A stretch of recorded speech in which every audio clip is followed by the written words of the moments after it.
Ladies and gentlemen, welcome. Today is June 12th, 2022, and it is 6:09 Pacific time, and we are here to talk about the world. Not as experts or gods, but just as regular people trying to make sense of the news and maybe talk a little bit about world history and stuff. Without further ado, I will jump into voice chat with Mr. Agent Smith. Agent Smith. Hello. Hello? Hey, how are you? Like a triumphant king, dude. That sounds good. We beat the last boss of Burning Crusade, and I am big proud of my guild. Oh, well done. Yes.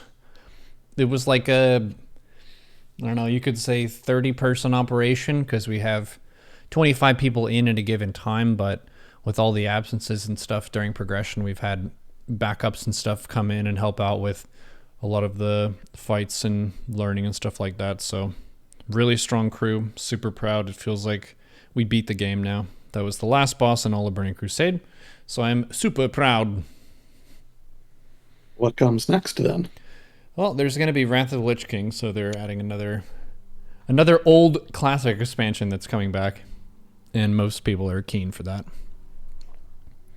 Sounds nice. Yeah. But for now, I get to bask a little bit in our glorious victory.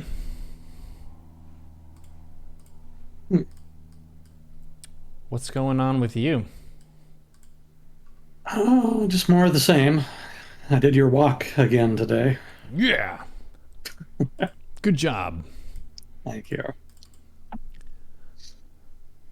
Chad, you're also challenged to those whenever I challenge him. Do 1 20-minute walk a week. It's really good for your health.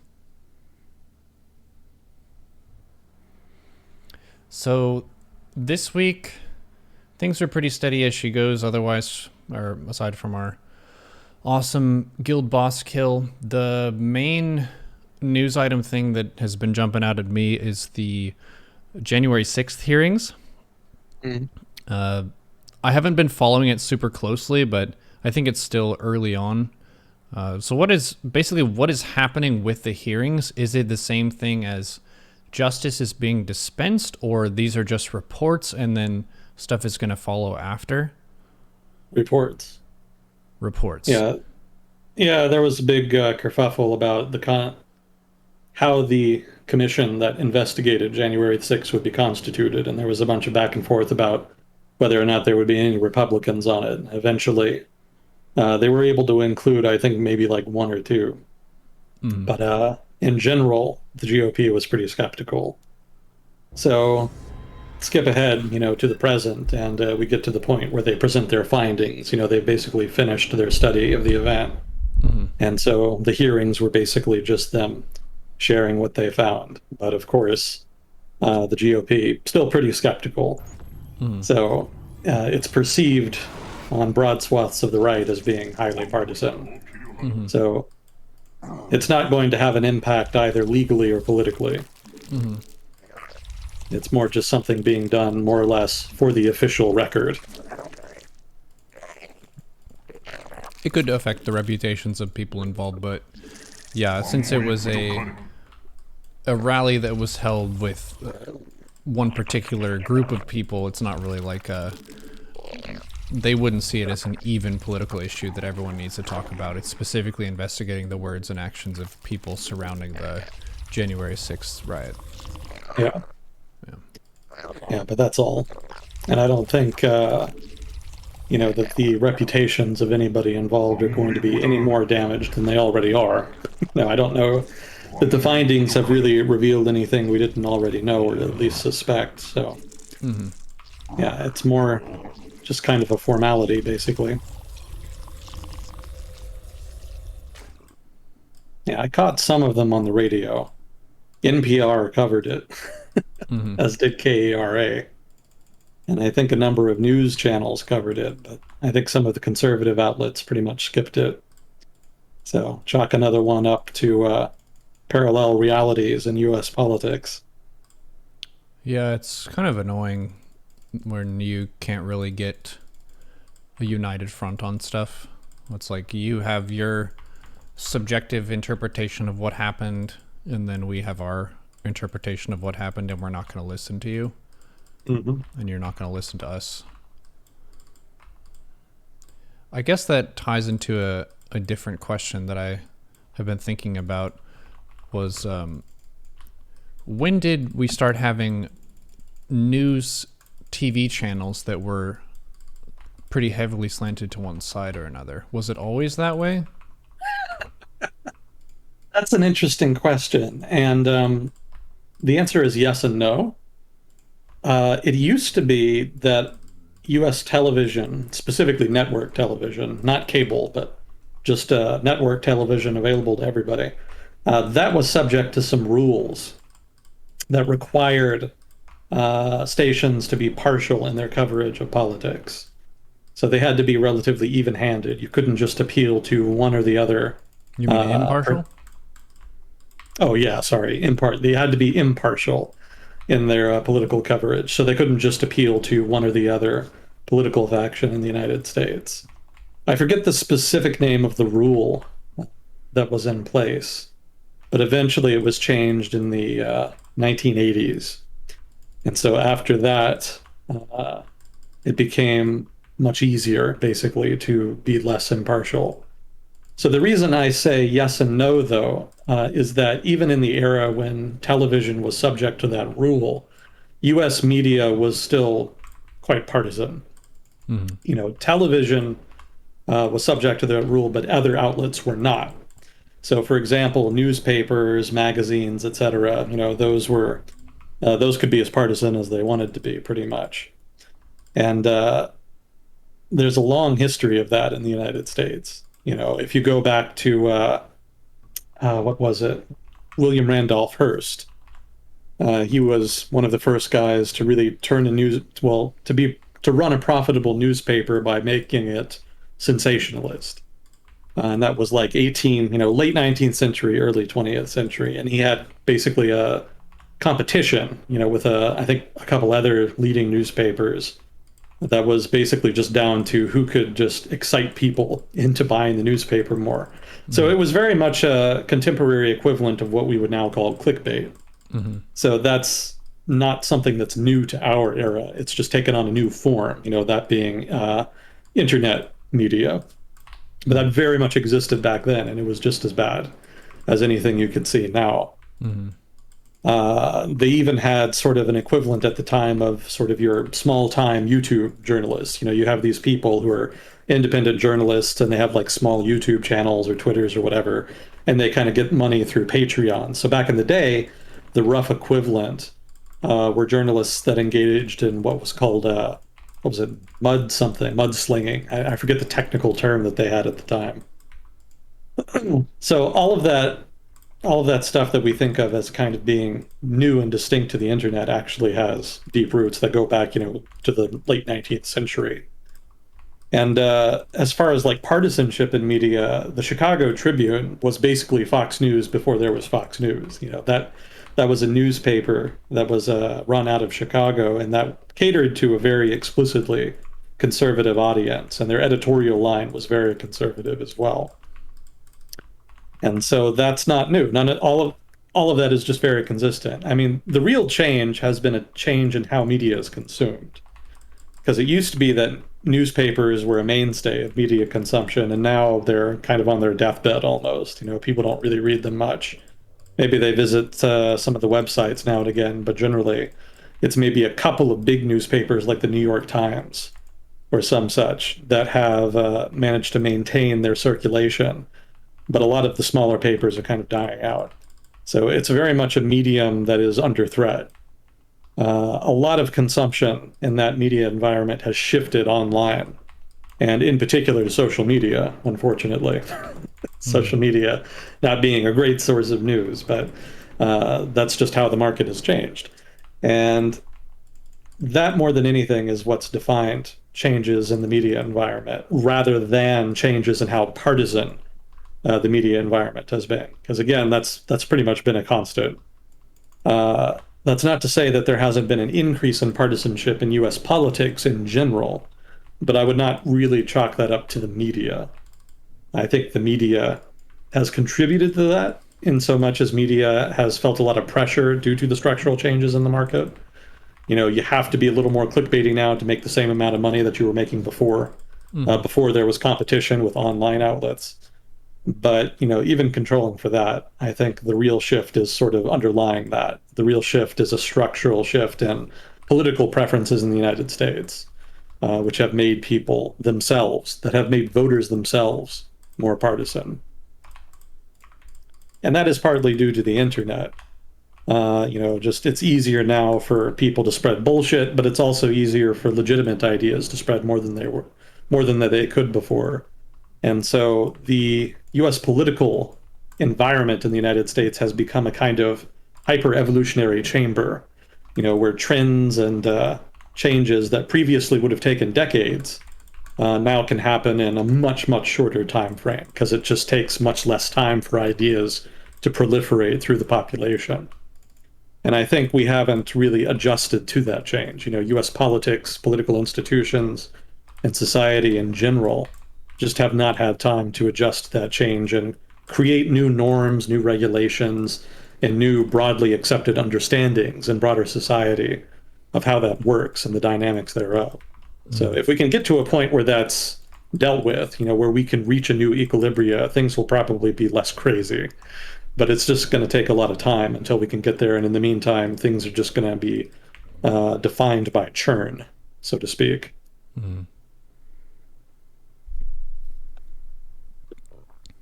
Yeah, so you could say the tactics of sensationalist news are very old. It's the medium that they exist in, and then just the overall share of, I guess, the ratio of pretty neutral and flat news versus sensationalist news, and how, because it's easier to produce news now, the way that you stand out as being clickbaity.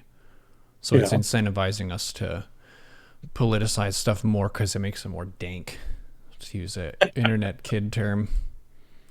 Yeah. And today this happened and this happened. People fall asleep to that. Those people over there are the wicked ones, and they're tearing the world apart. And they're like, oh man, this is the real shit. Yeah, that appeals more to sort of that sort of raw human nature, which is, very much wants to be compelled to action. Certain people are just sort of compelled to try to fight for something and are inherently concerned and fearful that something is out to get them. So hyper-partisan politics very much appeals to that demographic and mobilizes them. And that's something you can see on kind of both sides of the political spectrum. I think studies have shown it's a little more of a thing on the right, but you can still see it on the left. But unfortunately, the current political environment definitely has made that worse, unfortunately. But it was something you could see before. Hyper-partisan magazines, for example, were a much bigger part of the media environment in the mid-20th century. Soldier of Fortune magazine, for example, was a popular one amongst certain conservative cliques. And there's a lot of other equivalents. So it's not new. It's just been supercharged.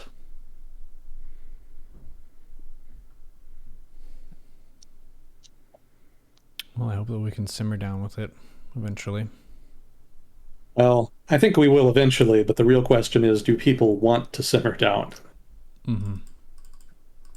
Yeah, I think there's a lot of people that kind of enjoy that sort of mindset. The mindset of a siege mentality. That their values and world are kind of under threat and that they need to take action, and that they are the ones who are endowed with the insight and knowledge necessary in order to resist that. So again, that's something you see across the political spectrum. That's a kind of mindset that is very popular, and it's one that political parties are very aware of and exploit to the hilt. They know there are people who think like that, and they cater to that demographic because media tools are very effective at mobilizing them. So I don't think it's going to end anytime soon, but the sooner we can kind of reach a sort of broad consensus in society that is a toxic mindset, and that it's just not always justified, and that it's being used to manipulate people. Well, it has a massive knock-on effect that I think both sides would agree is an issue, in that we have much lower capacity for compromise and just the ability to be functional as a government when the two sides are hard pitted against each other.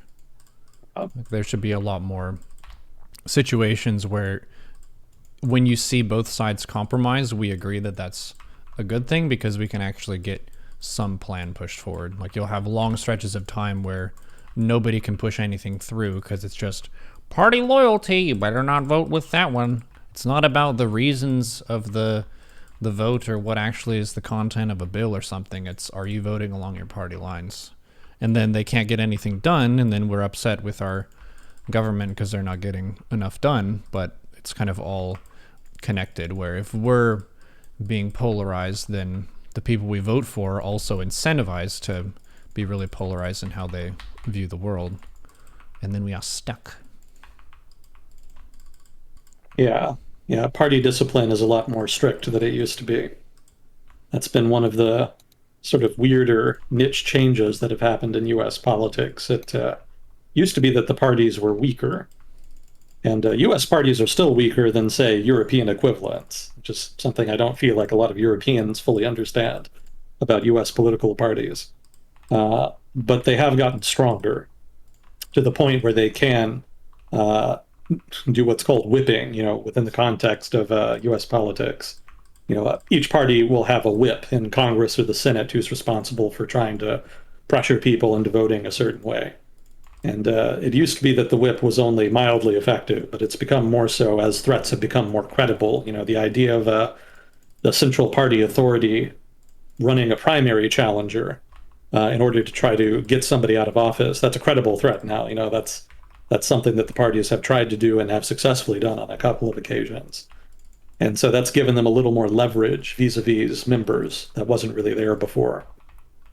Yeah, I was reading an interesting thing. It was like a little blurb from a think tank talking about how a lot of people in Congress don't read the bills, which is like an old sort of talking point in US politics now. It's been around 10, 15 years, but they kind of looked at it and their argument was that one of the reasons people don't really bother is that they know they're going to vote for it anyway. Basically, and also the party leadership doesn't give people enough time. What'll happen is that the parties will design these bills in advance, sometimes before the debate even happens, and then they'll just kind of have it ready to go. And then they'll just pass it, when they get the opportunity. And it's just sort of expected that everybody will fall into line. Mm-hmm. And so that didn't really happen as much before. It used to be that the process, which was much more deliberative. That's not to say that all bills are passed like that. There are still deliberative processes. U.S. defense spending bills, for example, still are more deliberative, but a lot of the big ticket bills that make the news a lot, those tend to be passed in more of a rush. And the parties are able to do that because they can pretty reliably now get people to vote for them, regardless of, without having to fully inform them of what is actually in the bill, the actual substance of it. So that's been a pretty big change in the past, 10, 15 years, and the full consequences of that are not apparent. It's just going to take time to see what kind of significant impact that has on outcomes, if any. Maybe it doesn't really change much. Maybe people are just kind of voting how they would vote anyway, but I'm a little skeptical. I would imagine that there would be some impact on outcomes, you would think.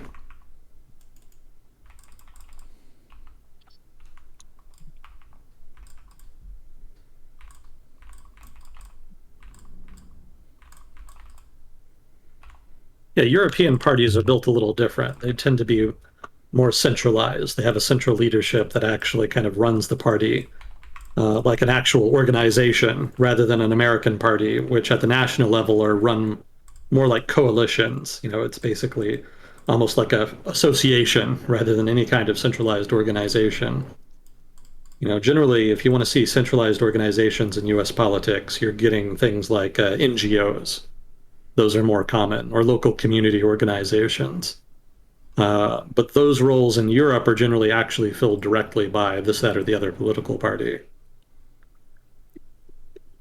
So that gives the political parties in Europe a lot more heft. They tend to have much more reach in European society, whereas in US politics, it's more narrow. Mm.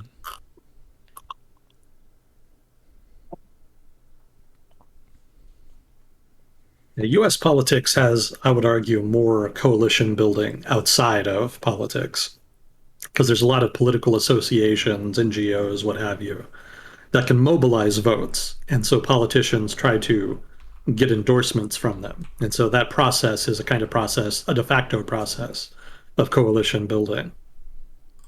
Whereas in Europe, that happens too, but generally it's more about allying with other parties because they generally have what would you call them? Parliamentary systems, basically. Or I should say representative voting. So it's seats are allocated in legislatures according to percentage of the vote rather than based off of who wins what specific geographical area, like we do in the United States. Like I think Sweden, there was a period where the Pirate Party got a couple people in. It's not like they're actually winning the election and they get a huge share of power, but because they got a decent enough percentage of votes, they get to put a person there.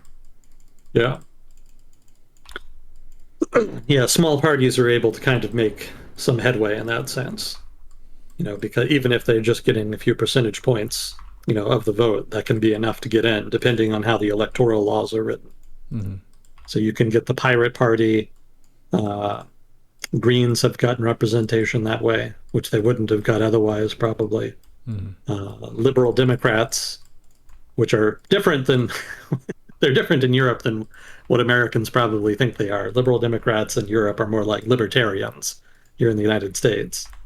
It goes back to how Americans don't really understand what the word liberalism means, which is why I have to keep saying classical liberalism whenever I want to talk about it. Faith in institutions, not to be accused or confused with being progressive with your politics. Yeah. Progressives is the more technically correct term, rather than those damn liberals.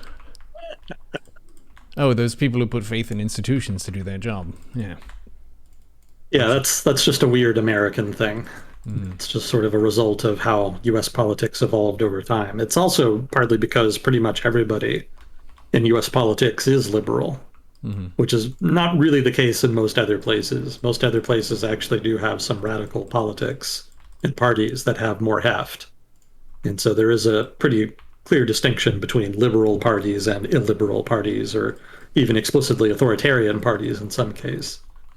But in the United States, it's pretty rare for radical parties to get traction. Most parties, even the smaller ones, are some variety of liberal. So calling somebody a liberal in the United States, in that sense, is not very descriptive. And so the word liberal came to be associated with a particular faction of American liberalism, that being the left-wing faction, and the right-wing faction came to be called just conservatives. But yeah, liberal Democrats are they exist in Europe, but they're not generally that popular, and they just periodically get into power, generally as a junior partner in a coalition government. I think Germany has one right now.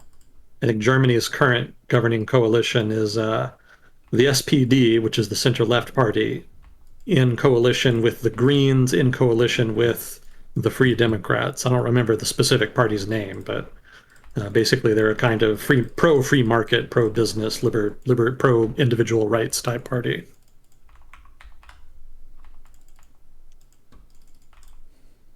And of course, there's some radical fringe groups as well that occasionally get in. AfD in Germany, the Alternative for Deutschland, that's a case in point. That's something I feel like people who advocate for representative voting systems don't always account for. It's true that the system will probably produce more representative results, but you're also going to get more extremists in government. Invariably that'll get in. And I have no doubt that they would win seats in the United States, certainly. And that would be pretty awkward.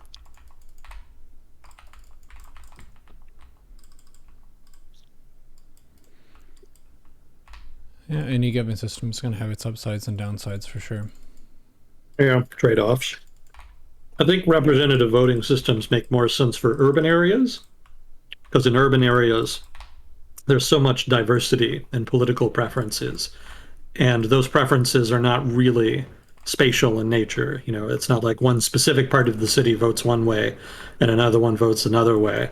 That's true to a degree. You can have like working class neighborhoods that vote pro-labor and what have you, but in general, people are mixed together, and that makes it really hard to create specific electoral districts that are either uniform or just heavily mixed. It's very complicated, and it makes a lot more sense to just have a representative system that isn't dependent on drawing any kind of geographical lines. Mm-hmm. So I think that could be a very positive change the US could make. It won't happen. It would require amending the Constitution, and that's not likely. But I think that would be better overall for the overall health and stability of US politics.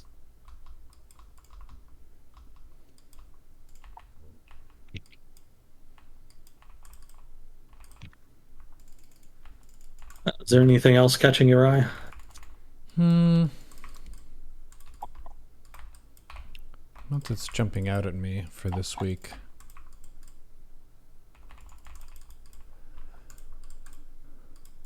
There was some stuff about Iran working on some kind of nuclear program. I'm not sure how much evidence is supporting that. I know that nukes are definitely a way for a country to be pushed around less by their neighbors, so you can understand why someone wants to sort of get on that level. Yeah, the game theory very much is in favor of having nuclear weapons. Mm-hmm. You know, it is a very strong guarantee of it's a very strong hedge, rather, against invasion. You know, countries with nuclear weapons don't get invaded unless they keep them secret, like Israel. Israel got invaded in 73 in the Yom Kippur War when it had nuclear weapons, but it did not officially have nuclear weapons, and it wasn't an open secret then like it is now. So there was no deterrent there. Although I've heard, well, read more like, that supposedly the Yom Kippur War was the closest they ever came to actually using them, given that they were losing the war in the early weeks. It was not going well for them. But they eventually turned it around, and so nuclear weapons were not necessary. Mm-hmm. Yeah, Iran definitely would like to have nuclear weapons, but it's not clear if the cost-benefit really favors it. Certainly, there's been no small amount of diplomatic effort made in order to try to get them to stop trying to develop nuclear weapons. As is, the nuclear deal that was negotiated was a kind of partial success. It didn't really involve them agreeing to give up nuclear weapons. It basically just involved them pausing their program for 10 years, after which they could hypothetically start it up again.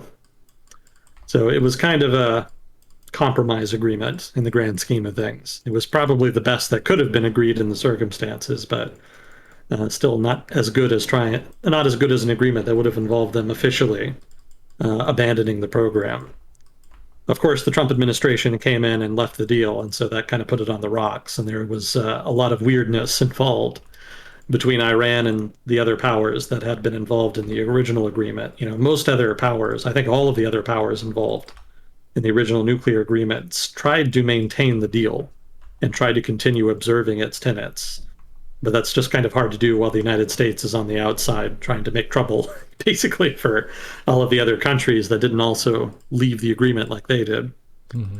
So the Iranians kind of toyed with the idea of fully restoring their nuclear program. You know, they started enriching uranium to a higher grade, and they started enriching more of it, which was technically in violation of the agreement, but they did not go full tilt to try to break the agreement completely. You know, they just sort of teased that they might if there were not concessions made, which did not happen. You know, that didn't work.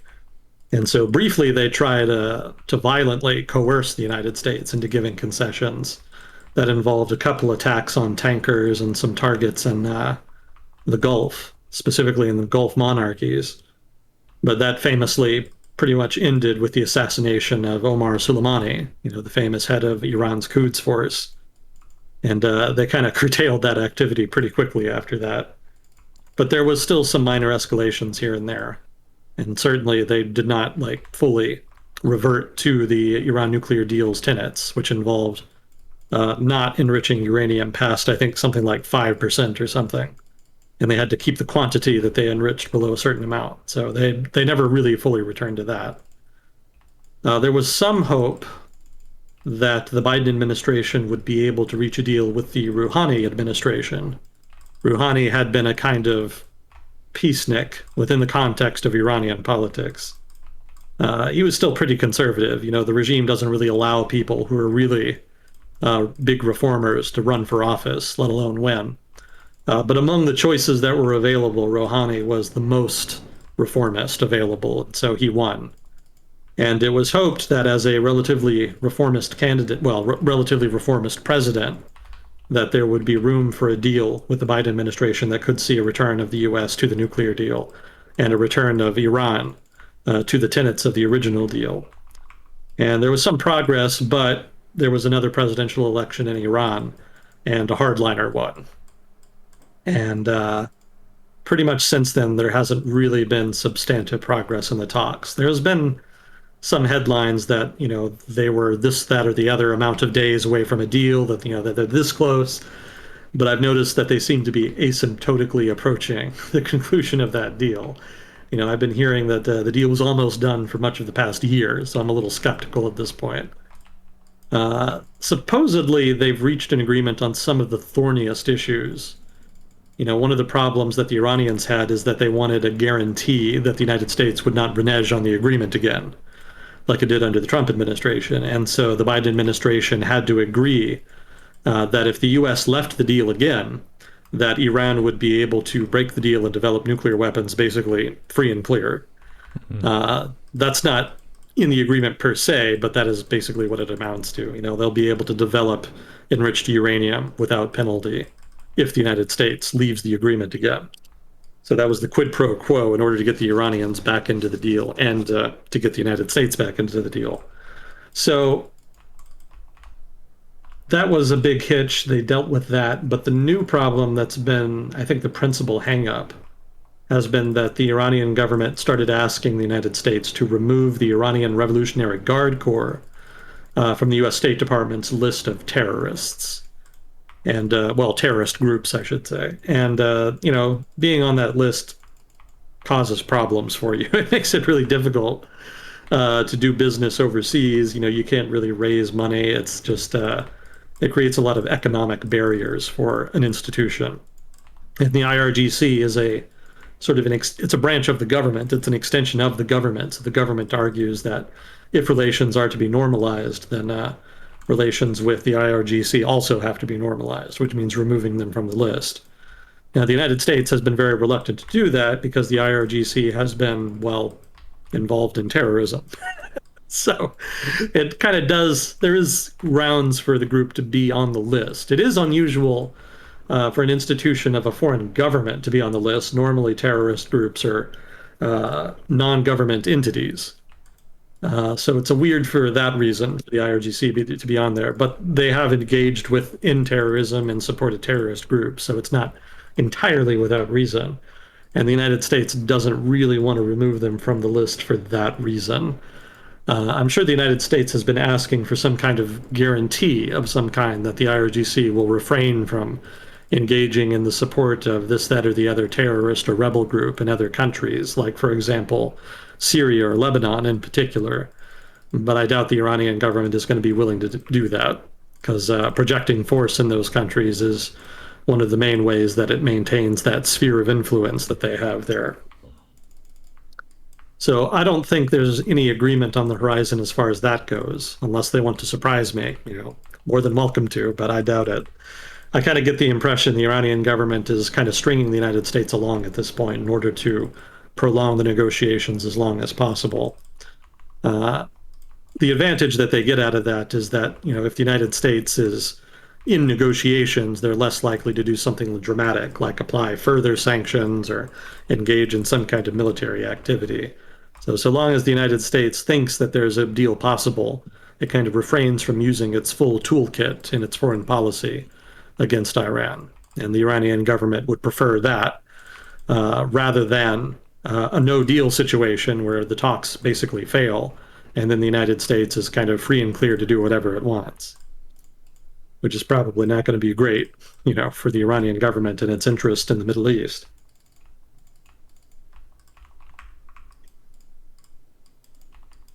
So yeah, not a lot of progress in the talks. They're ongoing, but it doesn't look like they're going to conclude anytime soon. But I also don't think that the Iranians are going to actually develop a nuclear weapon in the near term, because at that point the talks really would fail. That would trigger a pretty harsh response, I suspect.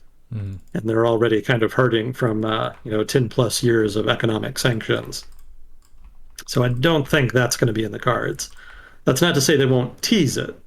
I think they will tease that they might, but that's just because that's pretty much their only point of leverage left at this point. They can't really do much else. For a comparison of the sanctions, how harsh are they on a scale from 0 to Russia? Oh, they're way more stringent than Russia right now. Really? Oh yeah. Keep in mind that Europe is still importing Russian natural gas and oil, among other things, and the Russian economy is also much more, resilient. Although, that's not what you asked. You asked specifically about sanctions, but yeah, sanctions on Russia still allow the importation of oil and natural gas, and there could also be more stringent sanctions placed on, other exports and imports, among other things. The reason that sanctions on Russia kind of were described as draconian was because they applied sanctions to Russia's central bank, which is technically a breach of Russia's sovereignty. That's a sovereign institution controlled by the government. And it's also a very important economic policy-making tool. So that really is a very bold move. So that's why the sanctions were considered, very strong in the first place. But while they did implement strong sanctions, and have still been implementing sanctions over time, there's definitely still a lot more they could be doing. So in contrast with Iran, they've basically done most of what there is to do. Like you can't import Iranian oil as per the sanctions that the United States has applied. Again, Europe isn't recognizing those sanctions because they're still observing the original deal. Although I don't think anybody's really been importing per se because of the threat of secondary sanctions from the United States. But anyway, those sanctions technically do apply. The United States has sanctions on oil, and pretty much everything else that you could import from Iran. The only exceptions are things like food and medicine, I think. Everything else has been sanctioned. So it's very difficult for the Iranian government to engage in international business. It's hard for them to get hard currency. It's hard for them to borrow money. Exportation and importation are extremely difficult. A lot of that market is smuggling at this point, to the point where I remember reading last year that the Iranian government was having trouble trying to monopolize hard currency in the country. Because normally what you do if you're having a hard currency shortage is that companies or exporters of whatever kind, they'll generally get paid in foreign currency. And so what the government will tell them to do is to take any proceeds that come in the form of foreign currency and deposit it in the bank, and the government will compensate them. And so that basically monopolizes all of the foreign currency that exporters make and centralizes it in the financial system so that the central bank can use it to stabilize the currency, or so that the government can use it to import strategically sensitive items. So that's sort of the rough idea there. But in the case of Iran, so many exporters are now smugglers who operate in the gray economy or in the black market. It's explicitly the black market, that a lot of that money is no longer entering the financial system. And so the government is missing out on a lot of foreign currency for that reason. They're also having trouble with importers. There's a lot of smugglers who import stuff, and because they do that, the value of Iran's currency falls. So that creates problems as well. And again, all of that is just happening outside of a legal framework. And so the Iranian government's policy tools that are designed to try to mitigate the damage to the value of the nation's currency are hobbled as a result. And that kind of creates problems for them. I did not realize that. Sorry? I did not realize that. Yeah. Because I knew that we had sanctions on some countries. Is North Korea in the same category as Iran then? Yeah, same category. Yeah, pretty much everything we can do short of an embargo we've done. Doesn't mean much. They still trade mostly with China. And that had been a pretty brisk trade up until they shut down the border. I think China did it at first just because of COVID, but then North Korea more recently has done it because they've had some outbreaks there. Mm-hmm. So that source of income has kind of been cut off for them. And that's a big reason that the North Korean economy is struggling so much lately. I don't think it'll be too much of an issue for the North Korean government, but it'll probably be a problem for the North Korean people. We'll see what fallout that has.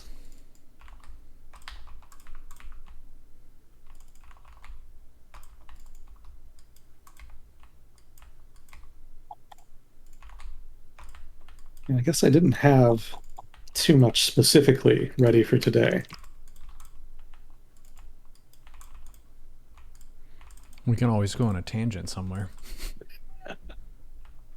Yeah, I guess we could do that. I think somebody was asking last time about modern Israeli politics. Mm-hmm. Was somebody interested in that? Probably. I know we have at least a few regular Israeli viewers. Yeah. So if we get it wrong, they can correct us. There we go. That's the spirit. Oh, I should do that. Yeah, the usual disclaimer. I'm not an expert in everything I talk about on here, probably most of it at this point. So if I ever say anything wrong, stupid, or biased, please do correct me. If I'm wrong, I want to know more than anybody. I do learn a lot from chat.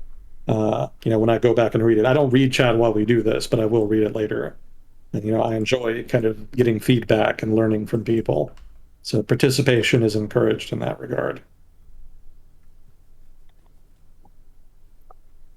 But yeah, as far as modern Israeli politics, it kind of depends on how far back you want to go. How do you define modern? Israel's only been around since 1948 thereabouts, so that's not a whole lot of time. But I guess probably the past couple decades is what people would probably think of as modern, I would assume.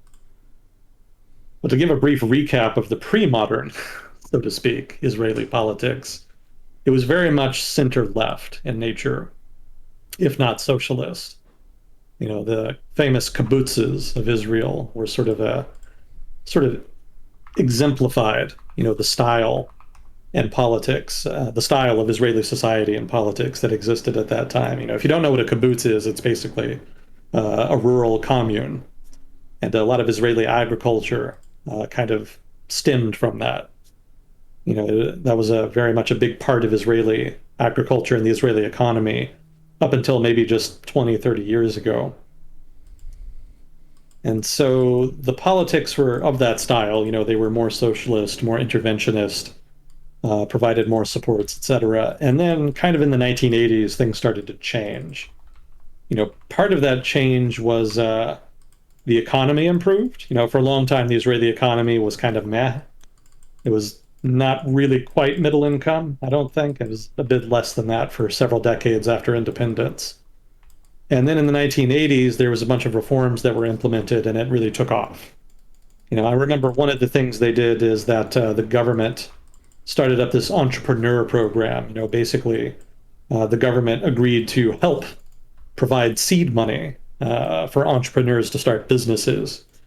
And basically, the quid pro quo is that if the business did well, then the Israeli government would sell its stake and it would make some money.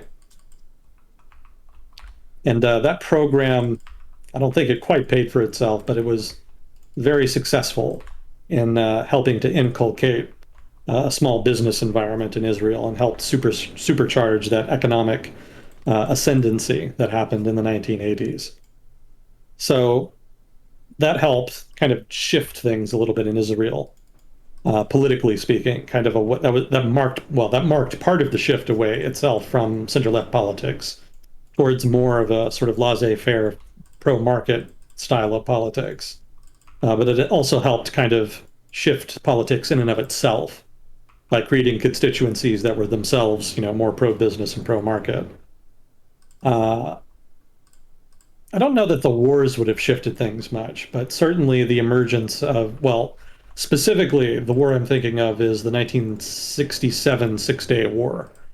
Because what happened therein, I'll skip kind of the military history, but Basically, the political significance of the Six-Day War is that that was the war in which Israel seized Jerusalem. Before that, Jerusalem was actually not a part of Israeli territory. It was a part of Palestinian territory. And seizing the city and incorporating it into Israel was a big deal because, of course, Jerusalem is the site of the Temple Mount and the Wailing Wall, both of which are, major significant sites in the Jewish religion.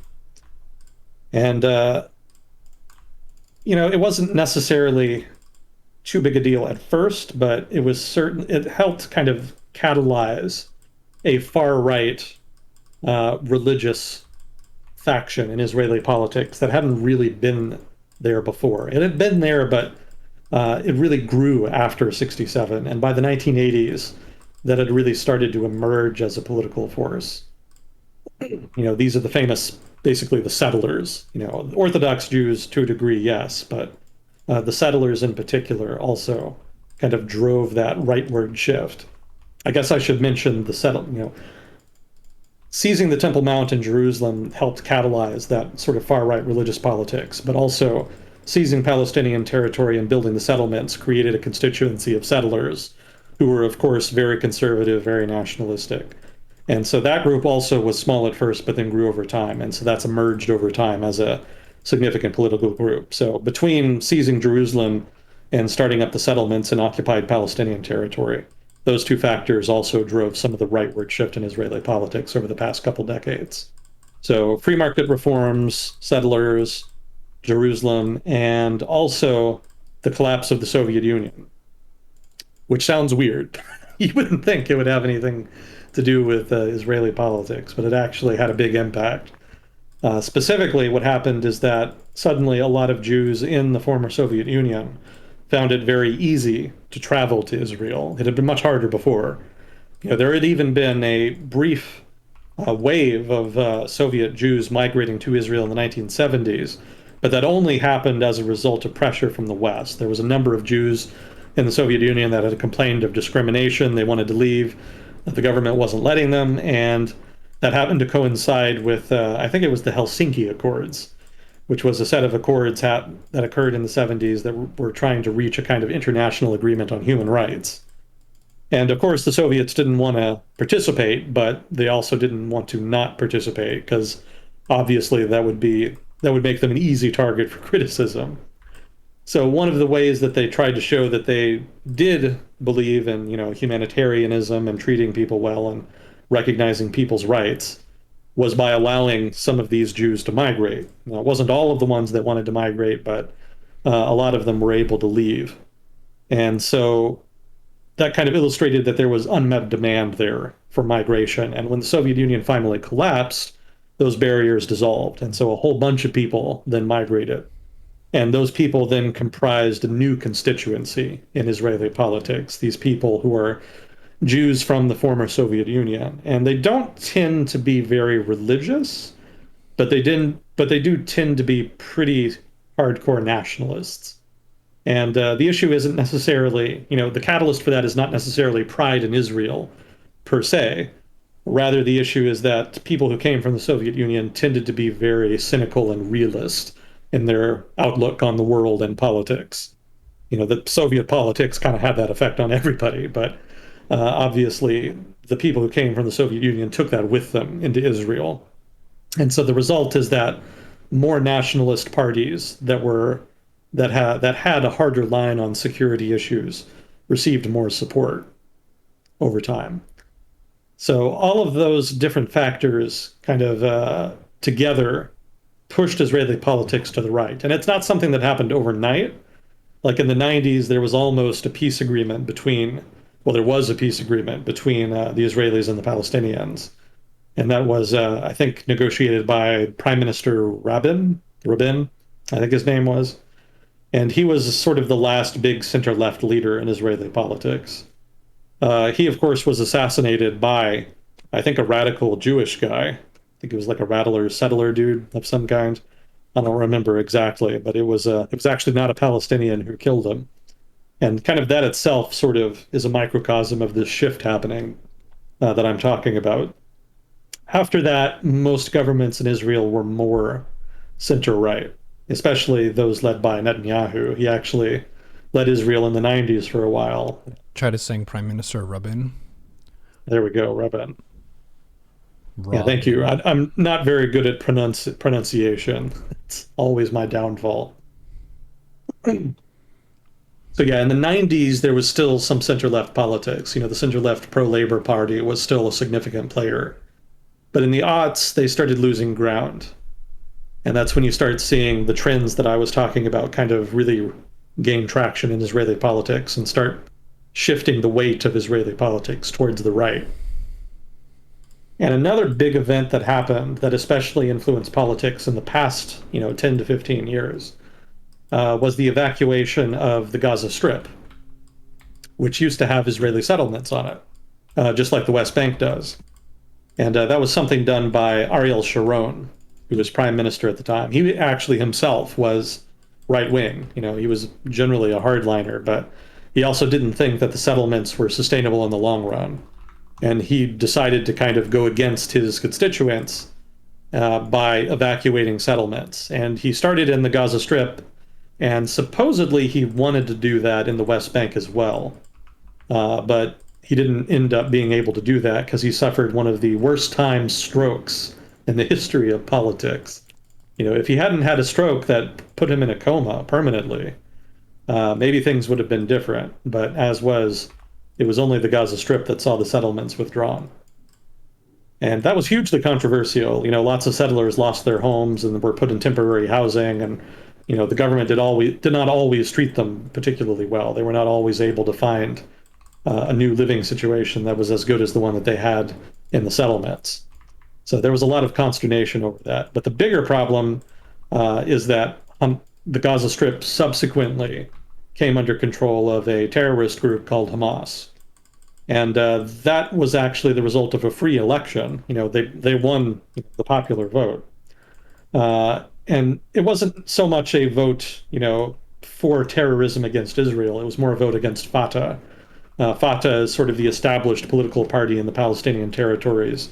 They had been the lead opposition. They had been leading the resistance against Israel for a long time. But eventually they became institutionalized. They became sort of more bureaucratic, and they sort of lost the support of the public. The corruption didn't help either.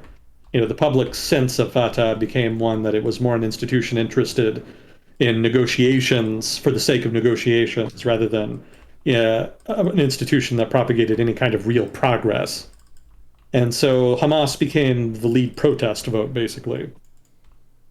And that was not really an acceptable outcome for either Israel or the United States, as a result of which the schism that has separated the West Bank and the West Bank happened. That continues to this day. Basically they're governed as separate entities at this point. And there have been intermittent attempts to try to, create a unified Palestinian government since then, but it's never worked. The Hamas hasn't really been willing to agree to much. Fatah hasn't really been willing to agree to much. And pretty much both of them now are pseudo-authoritarian entities that just govern their own territory as their own personal fiefdoms. But anyway, that's a tangent on Palestinian politics. We're talking about Israeli politics.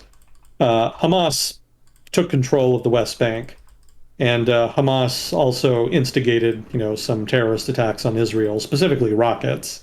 I think the rockets were the main thing. And it wasn't anything that was too damaging per se. The Israelis could have dealt with it probably. But the issue is that there was a sense, as a result of those attacks, that the Palestinians were never negotiating in good faith, and that peace with the Palestinians was never a realistic option. There was a sense in Israel that after the settlements were withdrawn from the West Bank, that the Palestinians who were living there should have been more peaceful towards Israel, should have been grateful, and should have been basically more amenable to a final peace deal that would have involved the West Bank and the Gaza Strip. But there was a sense that the Palestinians did not actually want peace, and they cited as evidence the fact that Palestinians in the West Bank in the Gaza Strip were still committing terrorist attacks. And you can quibble with that logic. The counter argument obviously is that just because you pull out of the Gaza Strip doesn't mean that everything is going to be fine. You've still got most of the occupied territory is in the West Bank, and obviously the settlements there still exist. So it's not as if the Palestinians were just going to quit resisting just because the Gaza Strip was evacuated. So I think there's a little, Israeli expectations as far as what would happen after the pullout were a little bit unrealistic in that sense.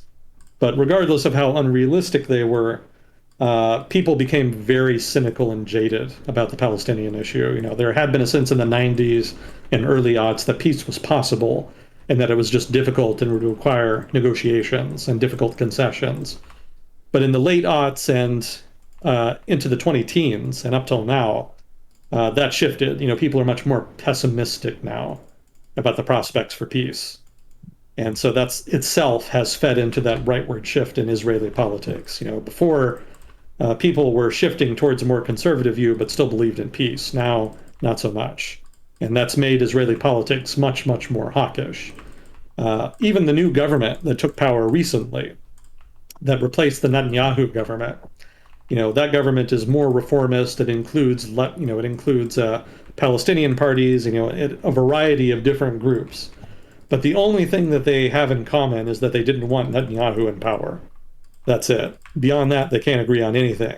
And it's noticeable that in general, there's so much disagreement that they haven't really been able to shift Israeli politics, Israeli policy, in terms of its foreign policy or in terms of its Palestinian policy, to a more dovish stance. The equilibrium seems to be hawkish. And the fact that they can't shift with that without completely obliterating the coalition kind of shows that a hawkish policy stance on foreign policy and the Palestinians is probably the new equilibrium in Israeli politics.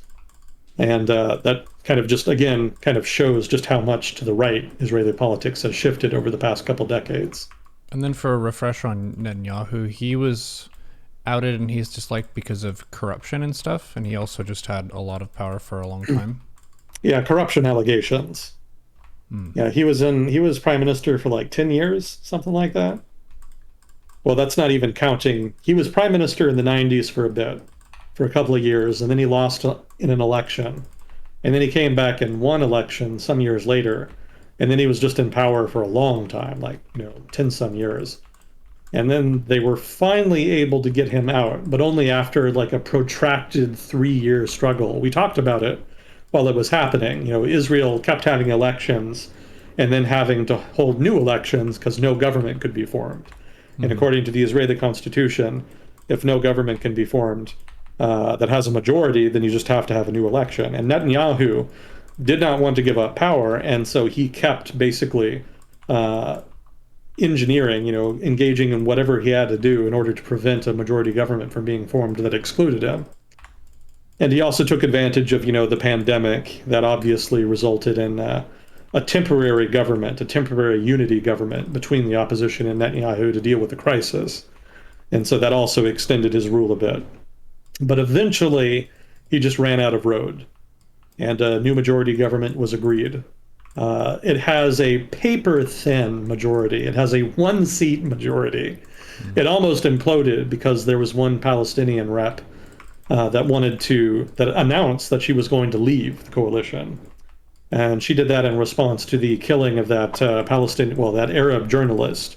It was a well-known journalist, too, who was killed by some Israeli police or riot cops. I don't know. I don't remember exactly what it was. But that almost created that did create a minor crisis for the government. She eventually came back in order to prevent the implosion of that government and a potential return of Netanyahu. But it was a close thing. So it's the only thing that really keeps that coalition together is just a mutual dislike of Netanyahu. And Netanyahu himself played a big role in that, because there's a number of there's at least 2 political parties that I remember that are a part of that coalition that are explicitly led by people who explicitly hate Netanyahu because of shit he did to them at one point or another. And that's the only reason that they're not in a coalition with him. Otherwise, they have the same politics. Netanyahu and these people I'm talking about, all of them are very hawkish on foreign policy. They're very conservative in outlook. They're generally pro-settler, etc. It's like prototypical conservative Israeli stuff. But Netanyahu has screwed over some of his allies over time, just out of ego or political calculations of one kind or another, or whatever it was. And some of those politicians went on to found new parties that were themselves very conservative, but that were otherwise very mercenary in nature. They didn't particularly care for Netanyahu. And when the opportunity arose to join a coalition that excluded Netanyahu, but also maintained a lot of the same policies Netanyahu's government had, they jumped at the chance. They were quite eager to get back at Netanyahu. So petty political revenge is part of the reason that he's out of power right now, and is also part of the glue that's holding together that opposition coalition.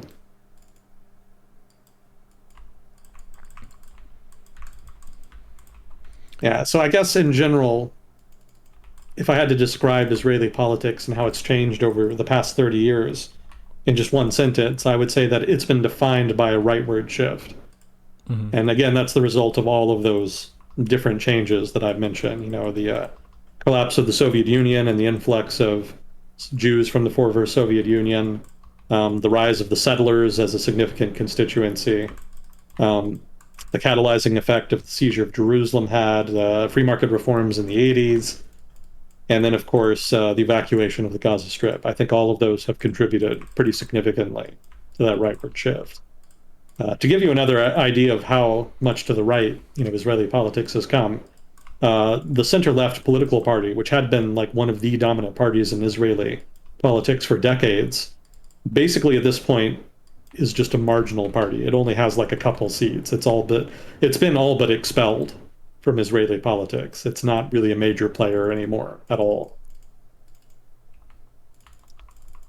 Maybe some of that reflects the general decline of center-left political parties that we've seen, across the developed world over the past couple decades, in the past 10 years in particular.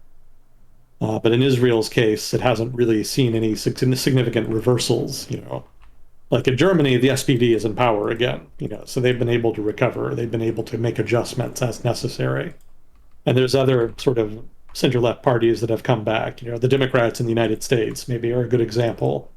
Spain has a center-left government right now. So there are governments that kind of exemplify that show that adjustments can be made. But the Israeli center-left is not among them. They have not been able to. I don't know if they've made adjustments or if they haven't, but regardless, whatever they've done has not worked. They're very much outsiders right now. At this point, Israeli politics and Israeli political parties are either far right or right wing in nature. Those are pretty much the significant players at this juncture. There's not a lot else. And by right-leaning, the attributes would be nationalistic, a more free market, more traditionalist socially. Yeah, I think that's a good description. I would also add that they're very hawkish on foreign policy. Like they don't want Iran to have nuclear weapons, and they're willing to be very aggressive in trying to prevent that. Mm-hmm. They're also very aggressive about trying to prevent the Iranians from rooting in Syria, building up their military presence there. There's been pretty regular Israeli airstrikes in Syria that are meant to try to stop that, or at least mitigate it. Mm-hmm. And of course, they're also very hawkish on the Palestinian issue, very pro-settler, pro-settlement, very tough on the Palestinians in terms of like occupation governance. So things like that, I think, also define the right wing of Israeli politics. Yeah, and one of the things that you've said a lot whenever people ask, this has been a common question in Agent Smith time, what are your thoughts on the Israel-Palestine issue? You would say, how far back do you want to go?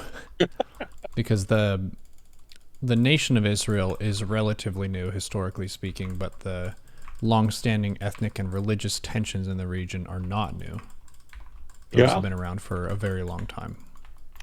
Yeah, the Israeli-Palestinian conflict has roots that go all the way back to the late 19th century. In effect, the conflict is just a continuation of that violence.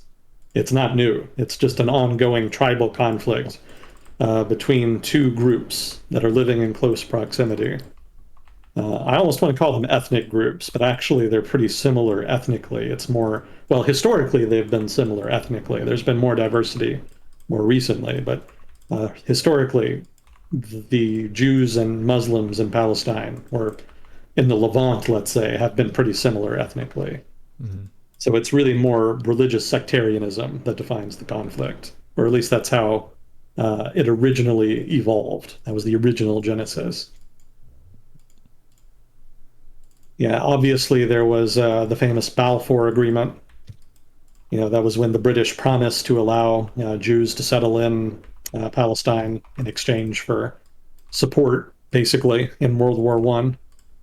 Part of that, though, was more also meant to mitigate some of the violence that was already starting up. I say that it has roots in the late 19th century because that's really when Zionism kind of started. Zionism is the sort of Jewish ideology that really pushes hard for Jewish migration to the Holy Land. And again, that has roots in the late 19th century. And so you can see migration of Jews from Europe to Palestine starting then. But the numbers were relatively mild because at that time, Palestine was still controlled by the Ottoman Empire. And obviously, the Ottomans didn't want to allow just uncontrolled immigration. They allowed some in, but they had limits.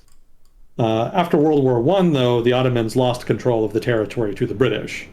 And of course, the British had promised to allow more Jewish migration. And so that changed things. That helped catalyze more violence because obviously the Muslim Arabs didn't like the idea of having all these new people coming in who were of a different religion.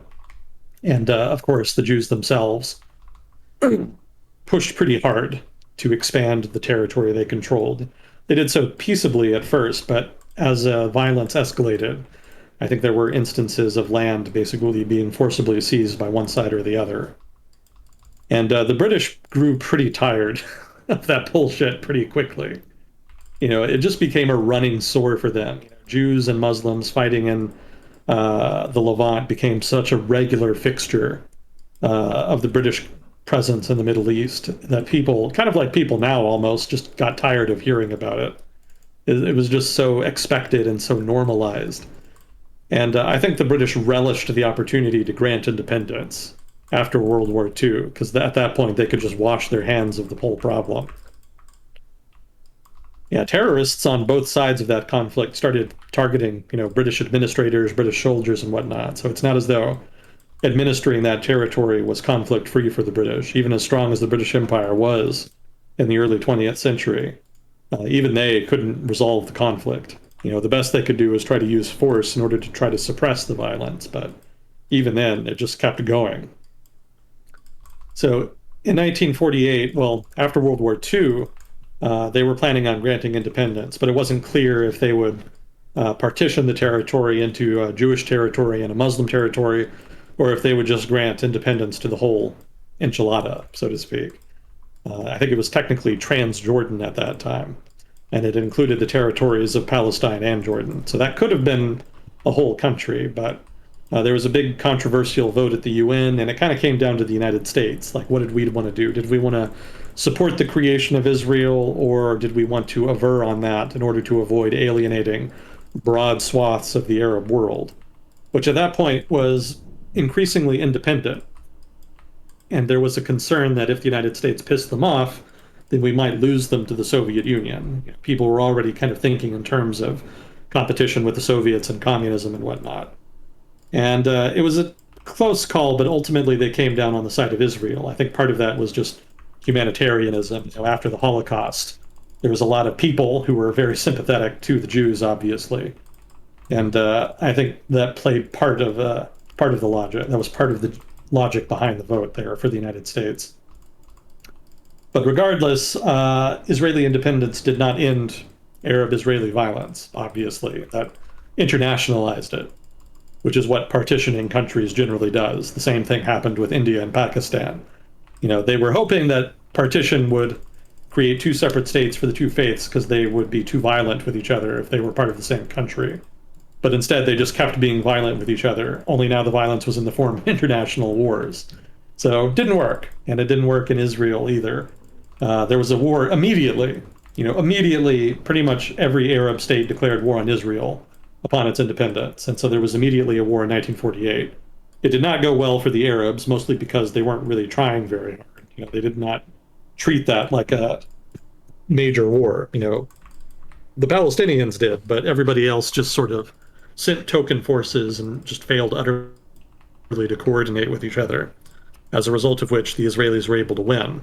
And then, of course, there was the Suez Canal crisis. There was kind of a pseudo state of war between 48 and the Suez Canal crisis as well. There was lots of skirmishing on the border, in particular with Egypt.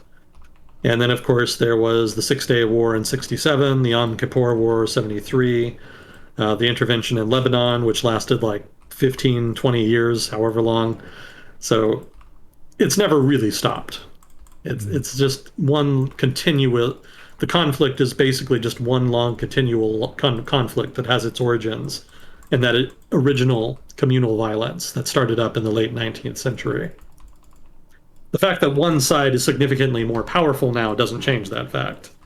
Even if Israel is basically a developed first world country, their mindset, as far as Palestinians and Arabs, still has a lot in common with what their forebears thought of them, 100 years ago. That being basically tribal rivals. And that's one of the reasons it's so difficult to kind of convince them that substantive concessions could result in peace. Because they just genuinely don't think that the counterparty argues in good faith. There's just too much mistrust and bitterness and violence. Yeah, well, the issue is that there's consistent violence in the area, and it's really hard to go to the negotiating table when it's like, you just shot at us yesterday. Yeah. So why should I believe they do actually want to change stuff? Yeah, and there's also, self-interest. Obviously, there are ideologues in Israel that genuinely believe that they're entitled to the West Bank and the Gaza Strip, if not, further territory. They firmly believe that God granted that land to the Israelis and that it's theirs to take. And of course, there are radicals too amongst the Palestinians who genuinely want to expel the Jews from Israel, although that's not terribly realistic at this point. But yeah, it's hard to negotiate. In fact, I would argue it's probably harder to negotiate peace now, given the asymmetry in power.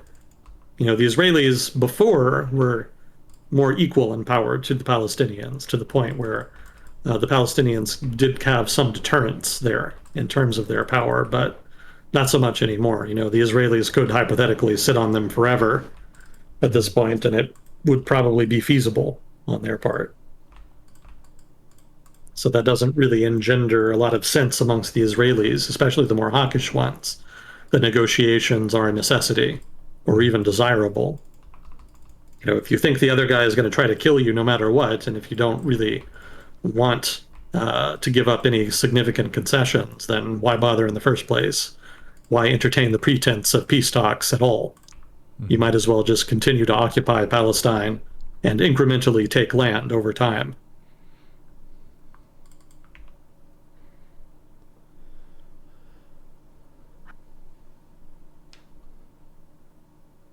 Yeah, I think the most recent thing in Israel has been the Palestinian community within Israel itself. I think they comprise something like 20% of the population. It's a pretty significant minority. But relations between them and the other citizens of Israel have been deteriorating pretty sharply for the past couple of years. Even when relations with the Palestinians were violent, generally the Palestinians who actually lived in Israel and were full Israeli citizens, they didn't like it, but they also were generally peaceful. Generally they protested, voted for the center left, or whatever else they could do. But more recently, there's been kind of more radicalization, and there's been more violent outbursts.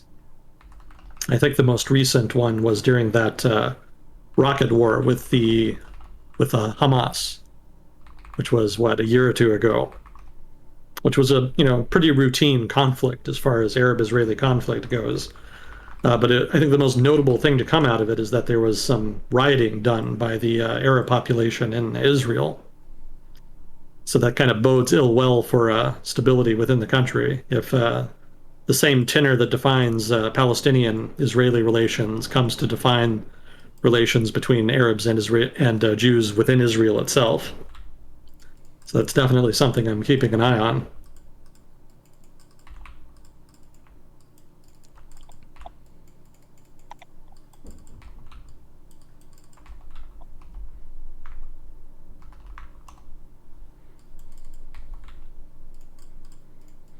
'Tis an interesting issue indeed.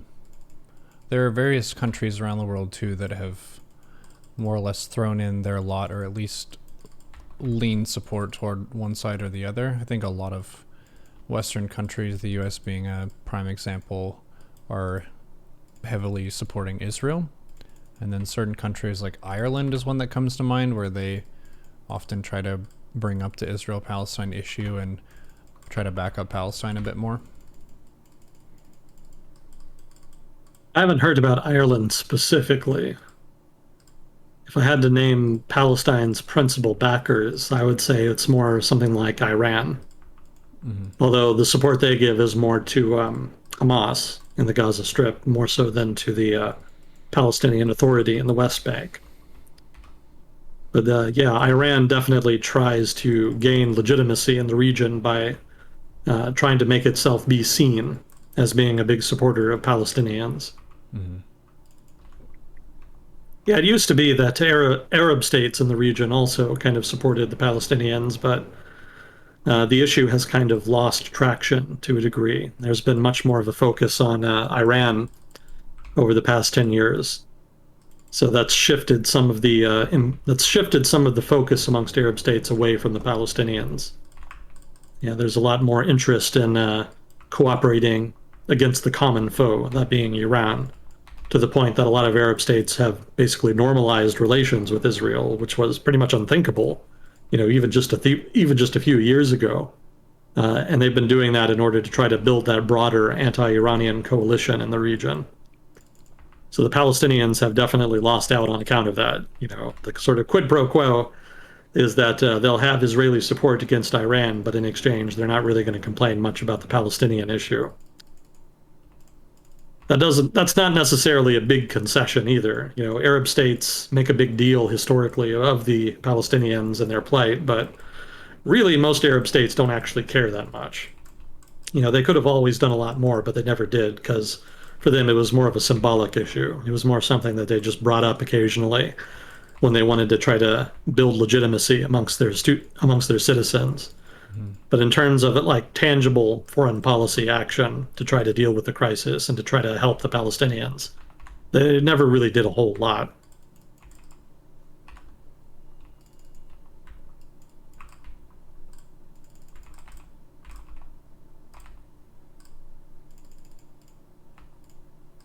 Oh, did you hear about the monkeypox? Yes. Some about it. I don't know actually like how big of an issue it is. Doesn't seem to be a big issue. I don't think the CDC is making a big deal out of it. We have a few cases in the United States, but I think in general, the sense is that people are vaccinated. Yeah, people have been vaccinated against smallpox for a long time. And it's related to that. Yeah. I don't remember the details, but basically, the vaccinations that people already have kind of give them some immunity. And there's also a specific vaccination for monkeypox as well. So I don't think there's a sense that it's going to get out of control. Also, it's not that contagious. I think in order to spread, it requires actual physical contact between people. And so that can spread it a good deal, but it's not going to spread it like an airborne virus would.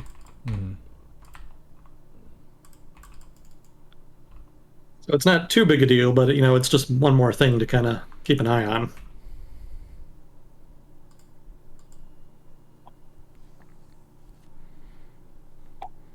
Yeah, that kind of goes back to the vaccine conversation and how most people did get some set of vaccines when they were growing up.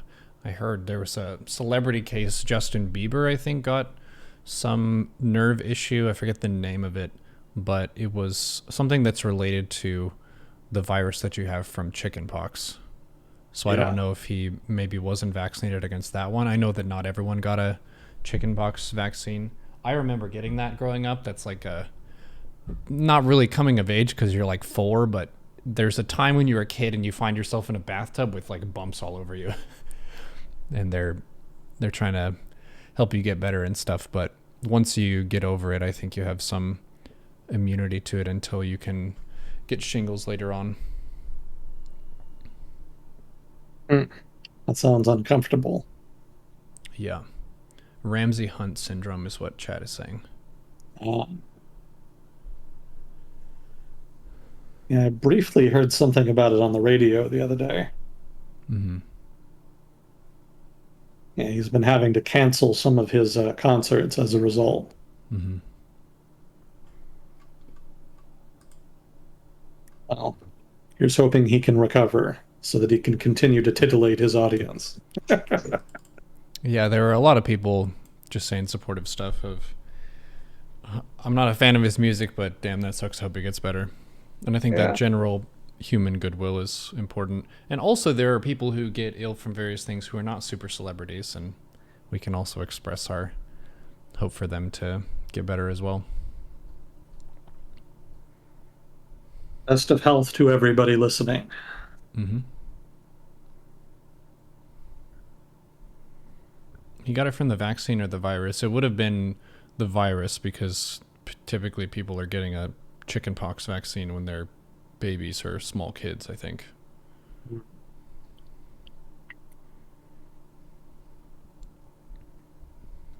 Well, did you see the big inflation report the other day? No, but people talk about inflation all the time now. And my rent is getting jacked up, so I could see you mentioned you had that negotiation. I did, and it was partially successful. I did cut a couple percentage points off of what they were going to increase it by.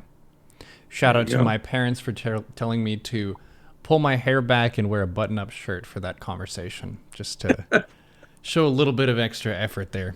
Give me a bonus on my persuasion check. There you go.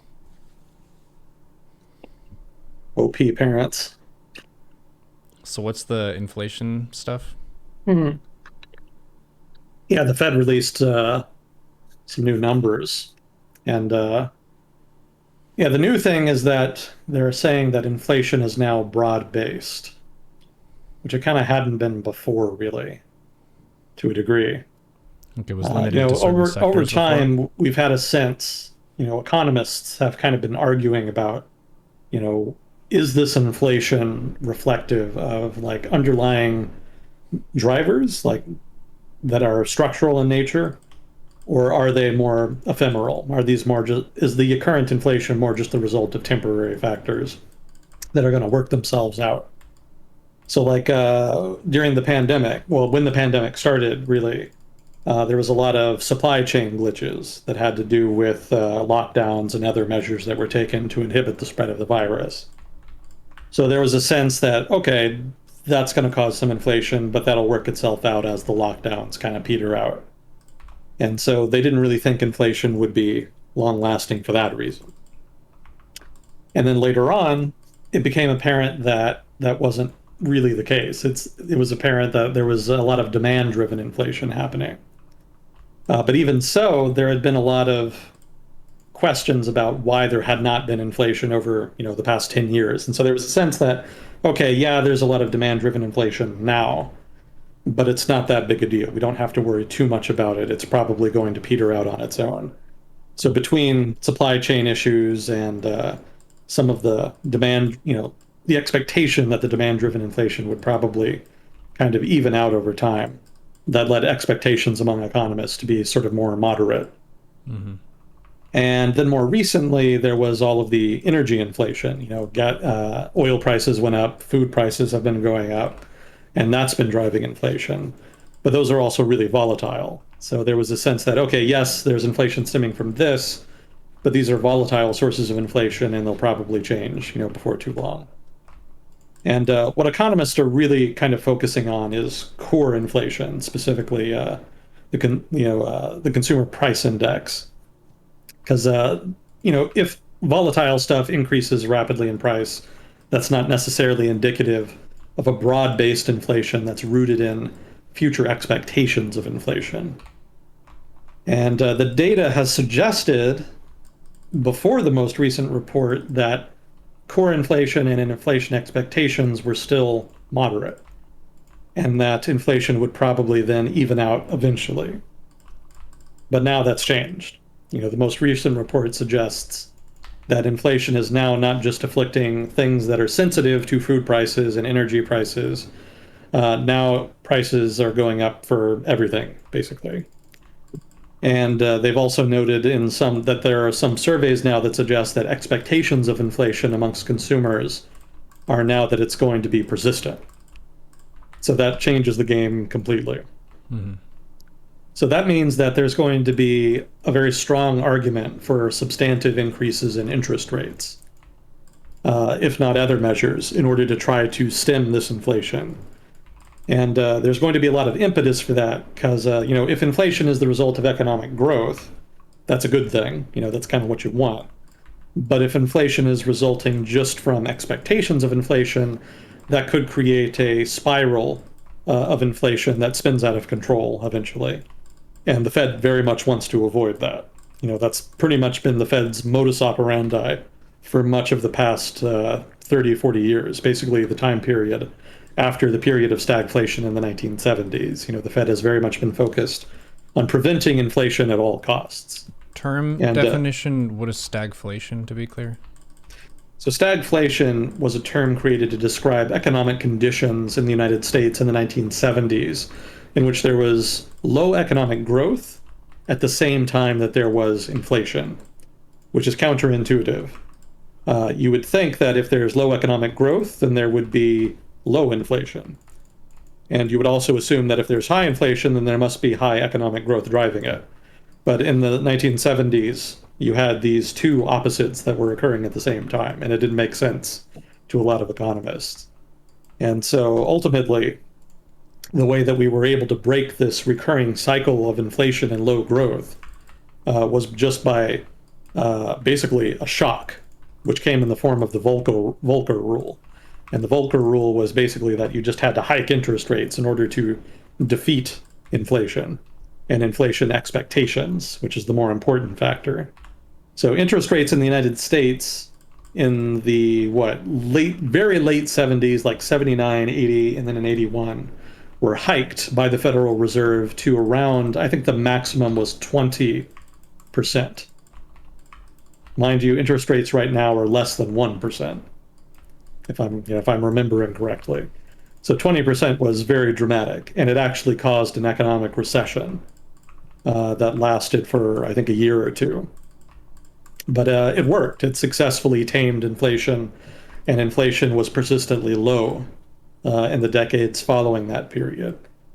And, actions were taken, including expansionary fiscal policy and expansionary monetary policy, in response to major events like the 2008 financial crisis, and more recently with the pandemic, 2020. And yet there was not a lot of inflation that resulted, and economists were kind of mystified. We didn't really understand why there was not inflation in response to these massive stimulus policy, to these massive expansionary policies. And now we do have inflation, and we're a little surprised again. It kind of makes sense. There's reasons for it to be there. Obviously, there's a lot of demand. There's been a strong economic recovery globally and in the United States after the pandemic. And there's been all of the, stimulus checks and the quantitative easing by the Federal Reserve. So certainly there's no shortage of things that you would assume would have an inflationary effect on the economy. But the question economists can't really answer fully right now is why now and not, say, before? Why not at any time in the past 10 years? Why not in 2020?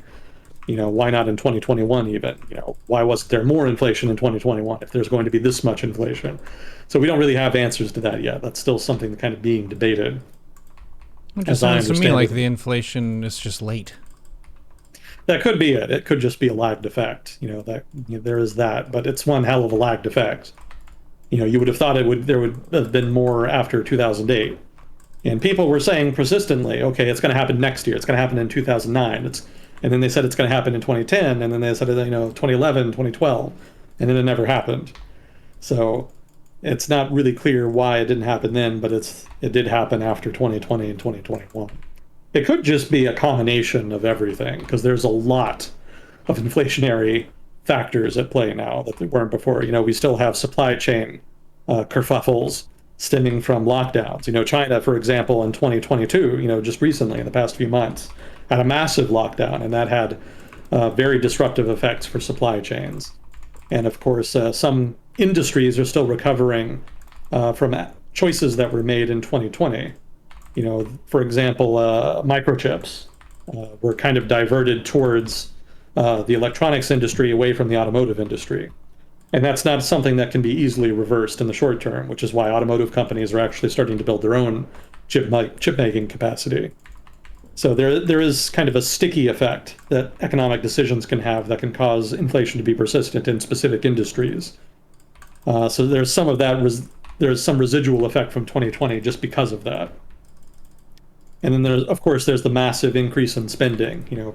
A lot of consumers have come out and spent a lot of money in 2021 and in particular in 2022. And also globally, not just the United States, but globally that's been happening. And that's triggered significant increases in commodities prices. And then, of course, you have the war with Ukraine, which has disrupted food markets, grain markets, corn markets, et cetera. And that's also disrupted significantly energy markets and, instigated significant price increases there. So you have all these sources of inflation, they're all happening at once. And it seems like all of them together have been enough to kind of finally create some real significant and now persistent inflation in the developed world. It's the first time we've really seen it here in decades. And it's a little surprising, and we don't entirely know how to deal with it. As I've mentioned before, the economy in the developed world, if not, the global economy generally, has evolved to the point where it's just so complex and so technologically advanced that we don't entirely know how it behaves. As economists, we don't really have the data for that. And so we're kind of in the process now of seeing how the global economy responds to stimulus, how it responds to crises and all these different factors that are kind of disrupting it. So that's very interesting for economists, but it's very unsettling if you're just a worker or an investor or whatnot, because economists can't really give you any good advice. We don't really know what's going to happen because there's no precedent for any of this with the economy we have now. So we're all kind of in learning mode as a result.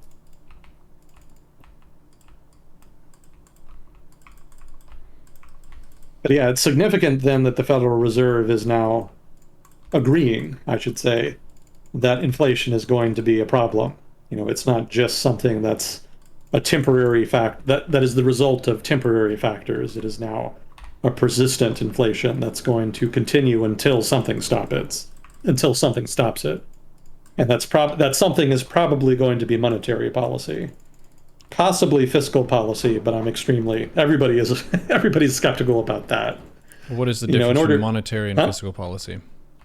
Well, monetary policy just refers to generally interest rates. The interest rate is generally the main tool by which the money supply is managed. But there's also other peripheral things central banks can do in order to influence money supply. Things like quantitative easing or repo agreements or this, that, or the other financial intervention, for example.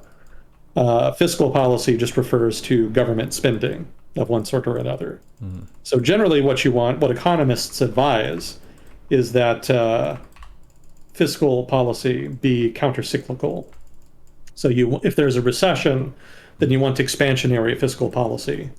In other words, more fiscal spending by the government in order to try to offset the downturn. And during good times, when the economy is doing well, you want the government to spend less so as to avoid overheating the economy and causing inflation. Monetary policy is pretty similar. If the economy gets too hot, then you raise interest rates to cool it off. If the economy is doing poorly, then you lower interest rates in order to encourage more economic activity. So monetary policy generally reflects this dictum. Fiscal policy never reflects this, because politicians don't give a shit about economists and economics. Politicians just kind of do whatever they want. So sometimes it's countercyclical, generally it's not. And in particular, over the past couple of years with the pandemic and whatnot, it's been expansionary. And even before the pandemic, it had been expansionary. When Donald Trump was in office, the economy had really finally started to recover from the financial crisis and was kind of hitting its stride. And so that would be a good time to kind of cut spending, right? But that's not what they did. Instead, they cut taxes, which in effect is an expansionary fiscal policy. And that just added on to an already, overheating, well, not an overheating, but an economy that was already doing well. So economists would not advise that, and they, criticized the Trump administration and the Republican Party for doing that. But again, they don't care. They just do what they want. The Democratic Party, for its part, has been all for expansionary fiscal policy, almost regardless of circumstances, pretty much throughout its history. So no shock that the Biden administration and Democratic Party have been pushing for more spending, more support for workers, this, that, or the other, pandemic relief program, et cetera. So all of that has its uses, just like the tax cuts back in 2017 had, there was an argument to be made for them, but technically they were not countercyclical in nature. And therein lay the criticism from economists.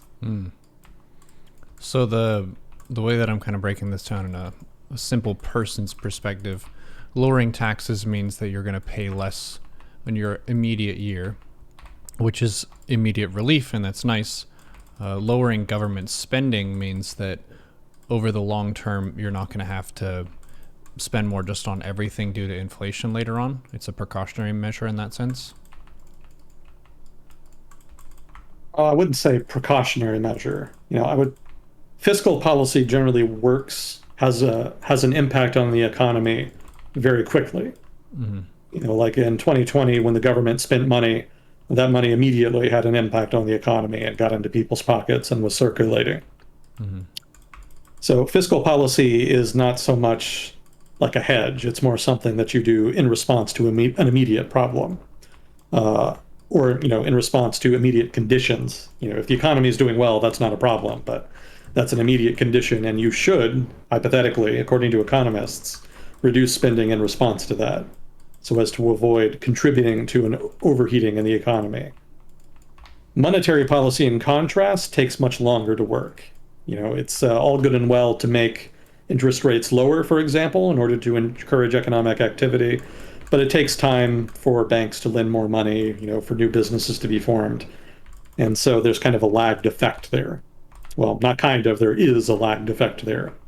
And the same goes for if you raise interest rates. It takes time for higher interest rates to translate into a lower tempo of economic activity, less business formation, basically. And so monetary policy and fiscal policy together are the two principal policy tools we have to manage economic downturns, or economic upturns, as the case may be. But fiscal policy is much more impactful in the short term, whereas monetary policy is more of a long-term thing. So I would not describe fiscal policy as a hedge, because that's not, again, that's like medicine that you take immediately in response to an illness. It's not a hedge. It's like an immediate remedy. Right.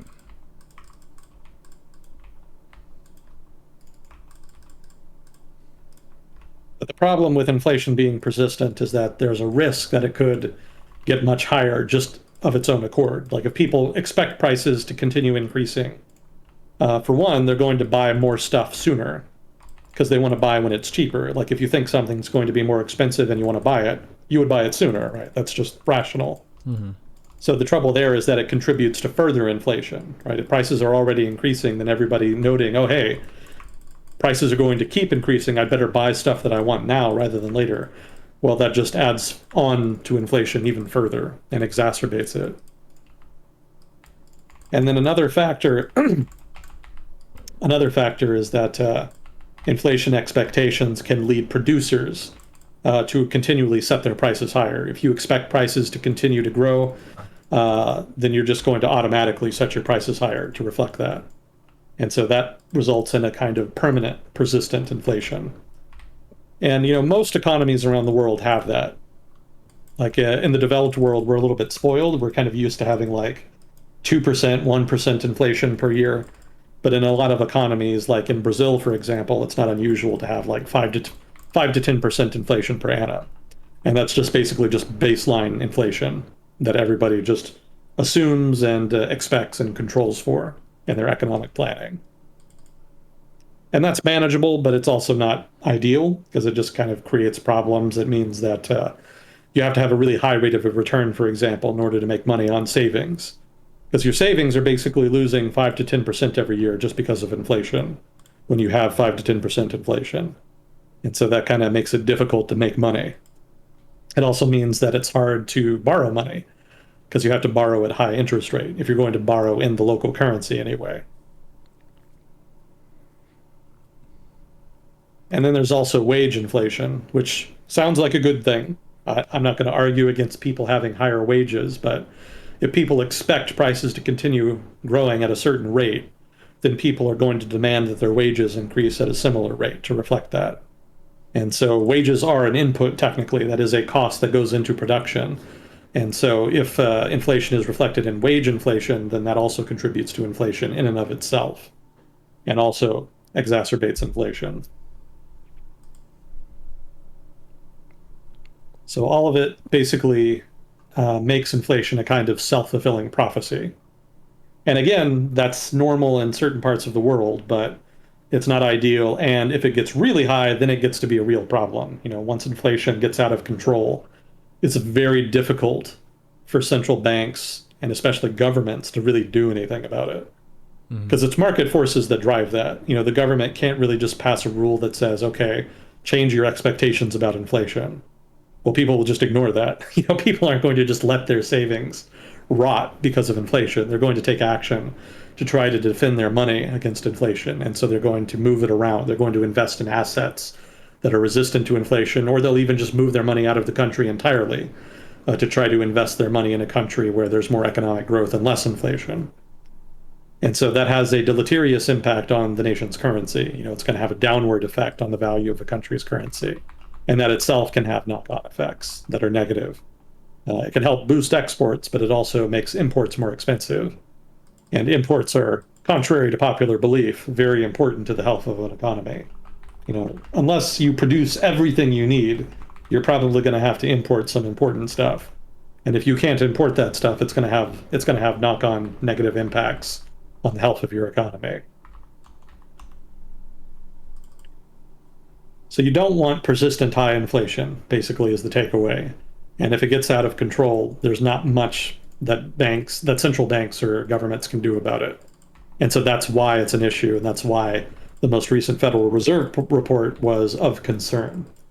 It's not at inflation in the United States is not at a problematic level yet, but we could get there later. And if it does, it's going to have a really negative impact on the economy. So fingers crossed that they can keep that under control. Something to keep an eye on. Yeah, the value of what you can get per dollar, that's basically always shifted to where the dollar is worth less over time relative to, say, a loaf of bread. There was a time we were talking about different candies that you would like to get at the grocery store when you're kind of passing by that area at the checkout, and how it used to be that if you had $1, you could get like 2 things, 3 things with that. We're kind of aging ourselves by saying that, but now you go up to a vending machine, it's like, you want to get this candy bar? Put $3 in. What? Well, I could date myself even more than that. I remember I used to read newspapers when I was in high school, and they used to cost about, I want to say 75 cents, thereabouts. And you could get the Sunday paper for $1.50, which was pretty manageable, 3/4. But since then, it's rather more. I think even like a baseline paper just cost at least $1. Yeah, quarters don't cut it anymore. We did have a few questions as well.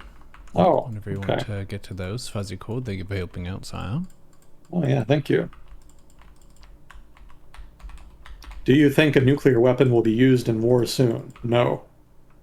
It's a bad idea in the best of circumstances. You never really know what the fallout is going to be. Like even in what was it? Even in the Vietnam War, the Soviets were cautious about supporting the North Vietnamese just because they did not entirely know what the United States would do if they significantly escalated. And the Korean War was, replete with that.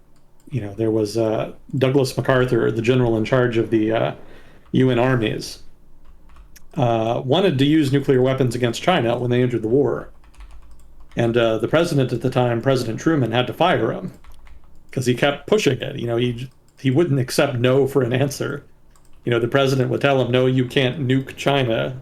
but MacArthur wouldn't let it go. And finally, it got to the point where he was kind of straddling that line between criticizing your boss and undermining his authority, which is a big deal in the United States when it comes to civil-military relations. You know, the military is supposed to respect the authority of civilian institutions.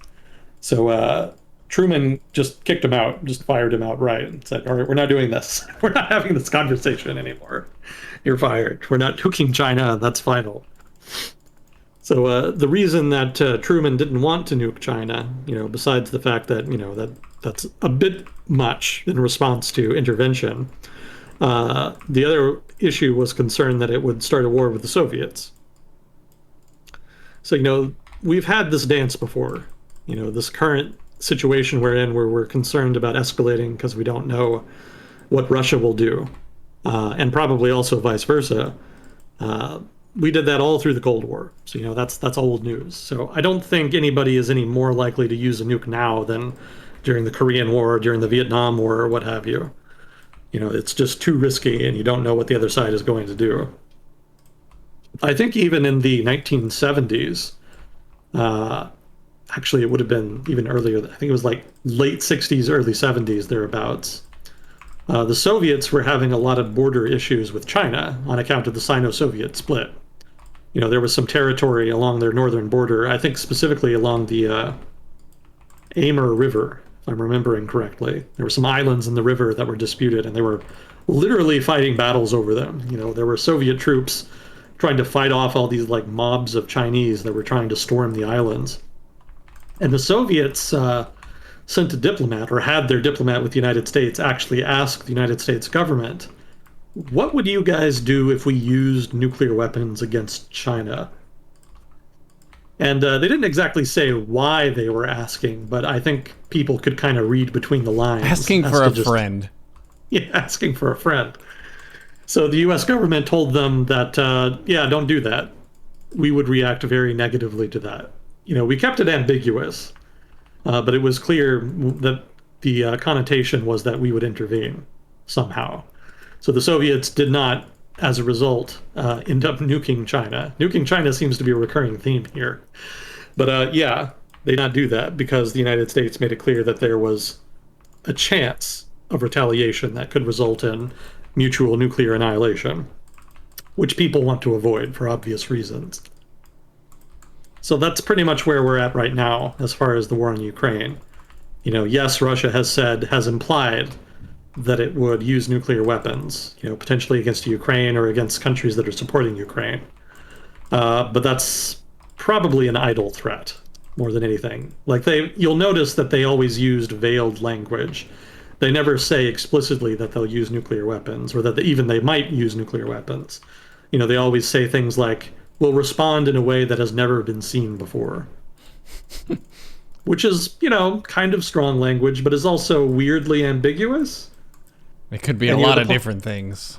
Yeah, that could be a lot of different things. So I think the issue there is that if you really want to make clear, if you really want to deter somebody with nuclear weapons, you have to say that you're deterring them with nuclear weapons. You know, that's not really the kind of thing you want to fudge. If you want to come out and say, I'm going to use nuclear weapons if you do X, Y, Z, that's much, much preferable to saying, you know, maybe I use nukes, maybe I don't. Mm-hmm. You know, I know I said before that the United States had an ambiguous threat in response to the Soviet inquiry, but the issue there was not so much the United States using nuclear weapons. The issue was the U.S. getting involved at all. You know, the escalatory ladder is something that could potentially end in a nuclear exchange. And so preventing getting on that ladder is itself a major objective, which is why the United States government has been so risk averse as far as sending support to Ukraine. You know, there's a lot more we could be doing, but we don't want to accidentally get on that first step of the escalatory ladder because we don't know where that could end. So no, I don't think nuclear weapons are likely to be used soon. It's not really strategically smart. You know, if you want to be smart about using nukes in diplomacy, be like the Iranians. Just kind of cock tease everybody that you might have nuclear weapons at some point, but not that you're actually going to use them. That's kind of the smarter way to use nuclear weapons as far as diplomacy goes. It's the leverage of the threat of the nuke that people want the value from, not the Yeah. actual utility of the damage of hitting people with them. Yeah, exactly. Yeah, if you cast idle threats too much, then threats like that lose all meaning anyway. You can see North Korea for an example of that. They've issued so many death threats over the past couple decades that it's not even newsworthy anymore. Yeah, you expect that as their common part of their news cycle. Yeah. North Korea's threatening people again. Oh no. Let's see. Are the recent shifts in border lines in Ukraine due to the stalling of a Ukrainian offensive, the start of a Russian offensive, or something else? Well, the Russians have been on the offensive since they started attacking Donbass, which was, a couple weeks ago, a month ago or so? I've lost track of the time, I guess. But yeah, they've been continually on the offensive.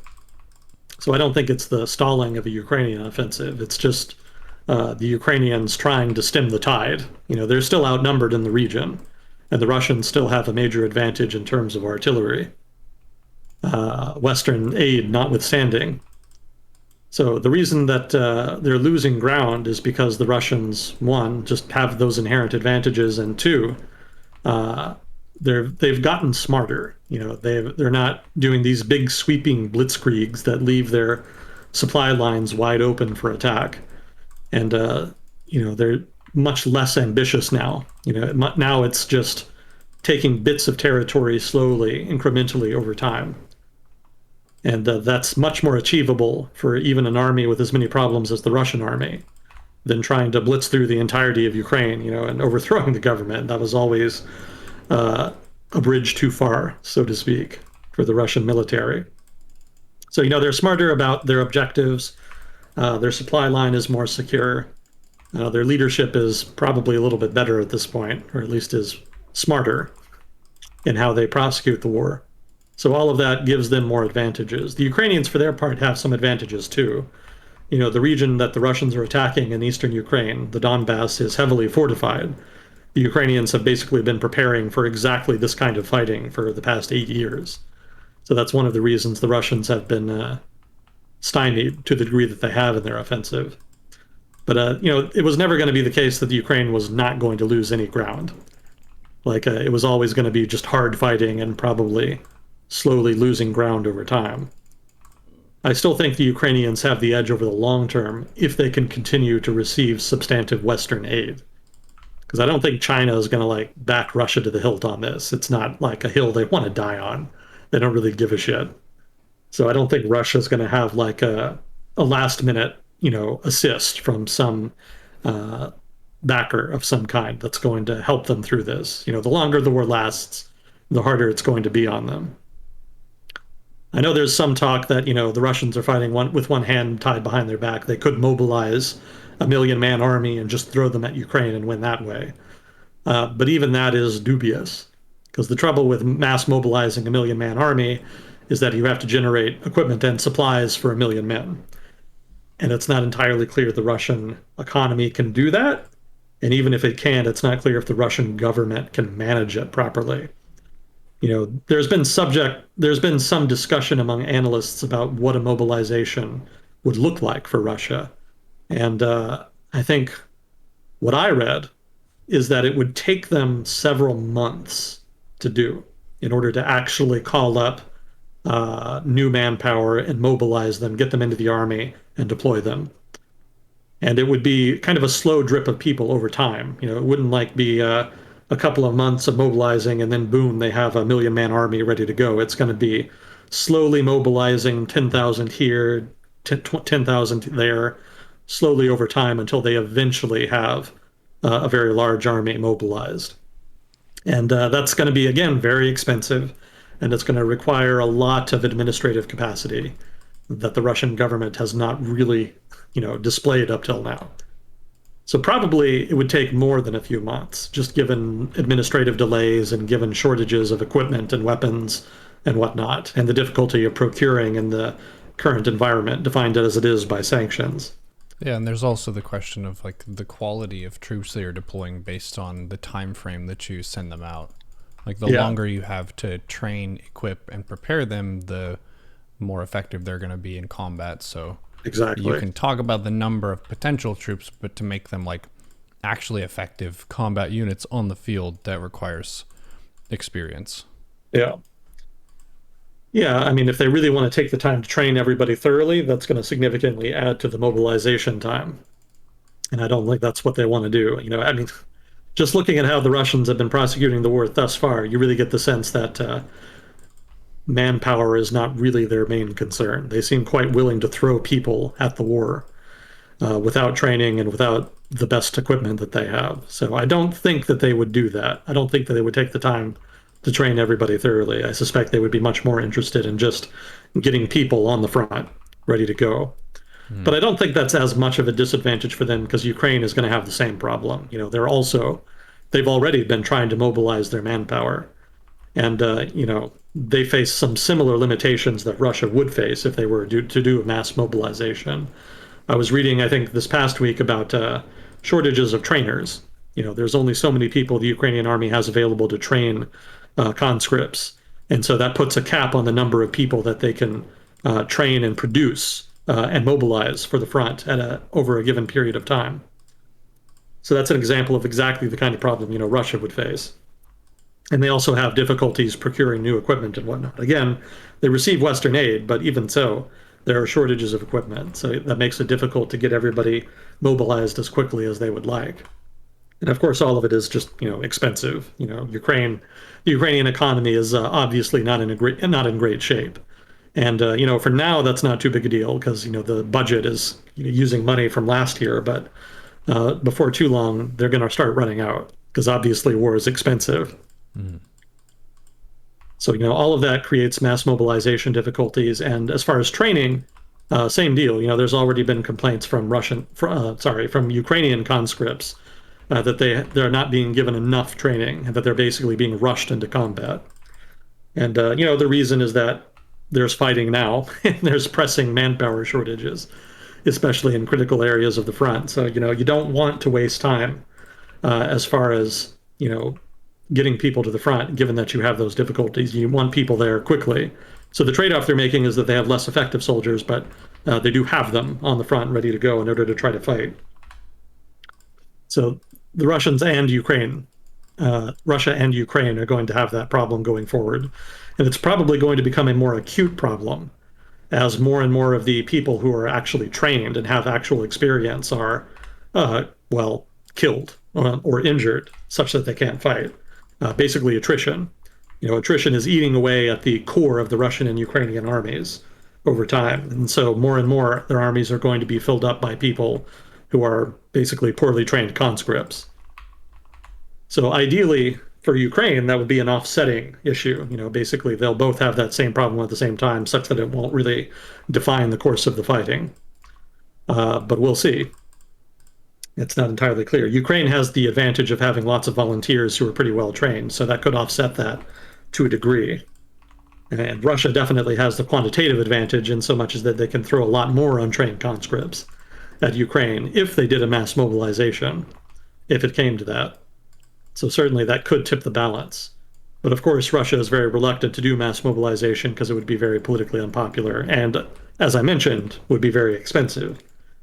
And also, I would argue that one of the reasons that they might not do it is that if they did, I would imagine the West would escalate involvement. There would probably be a countervailing tit-for-tat of some kind.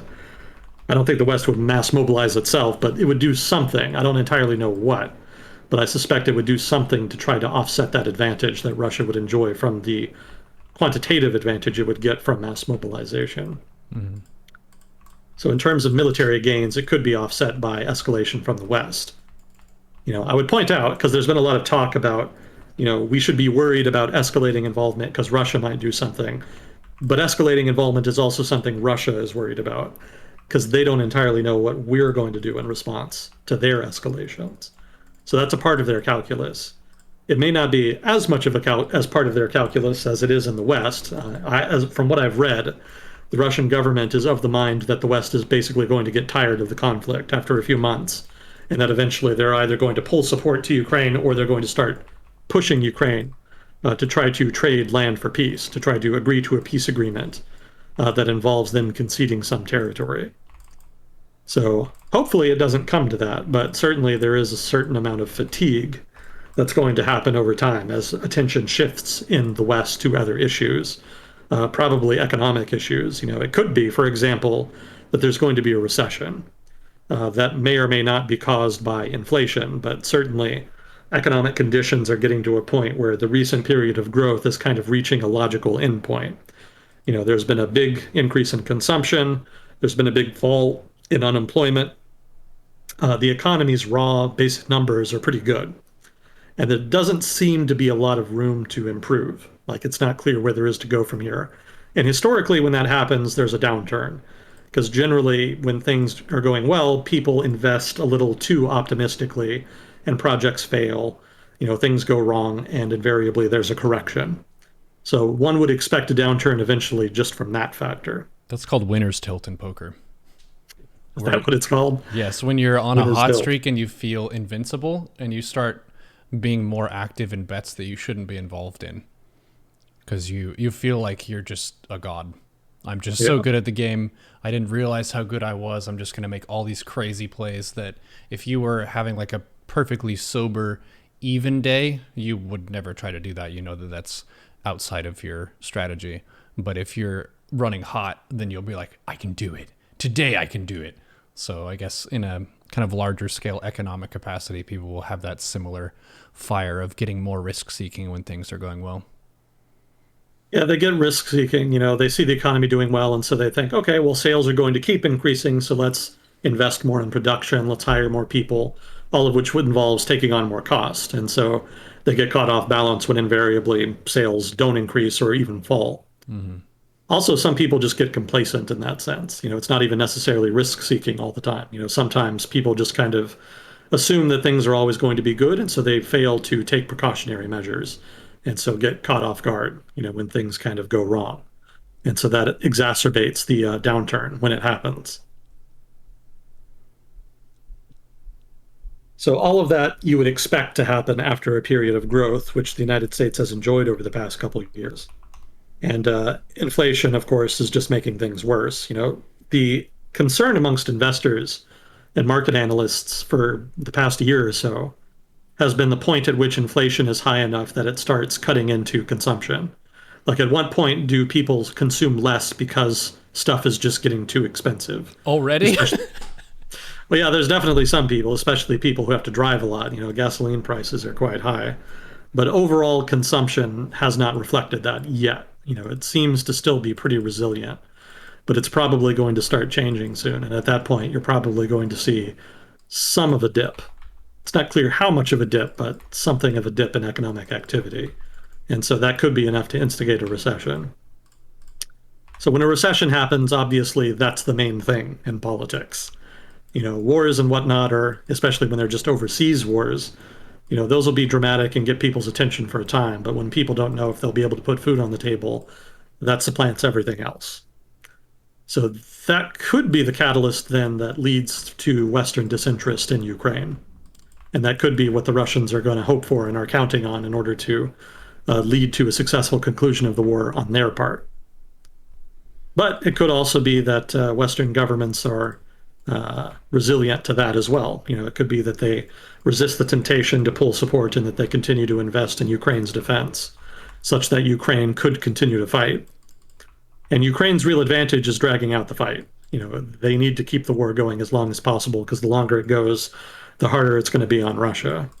It'll be hard on Ukraine too, but so long as they have the backing of like all of the wealthiest countries on the planet, they kind of have the inside track on Russia. So if they can just bleed Russia for long enough, they should be able to win, hypothetically. Mm-hmm. Ceteris paribus. Obviously, war is very unpredictable. It may be that even in that case, they don't win. But in general, that is their strategic imperative right now, as I understand it.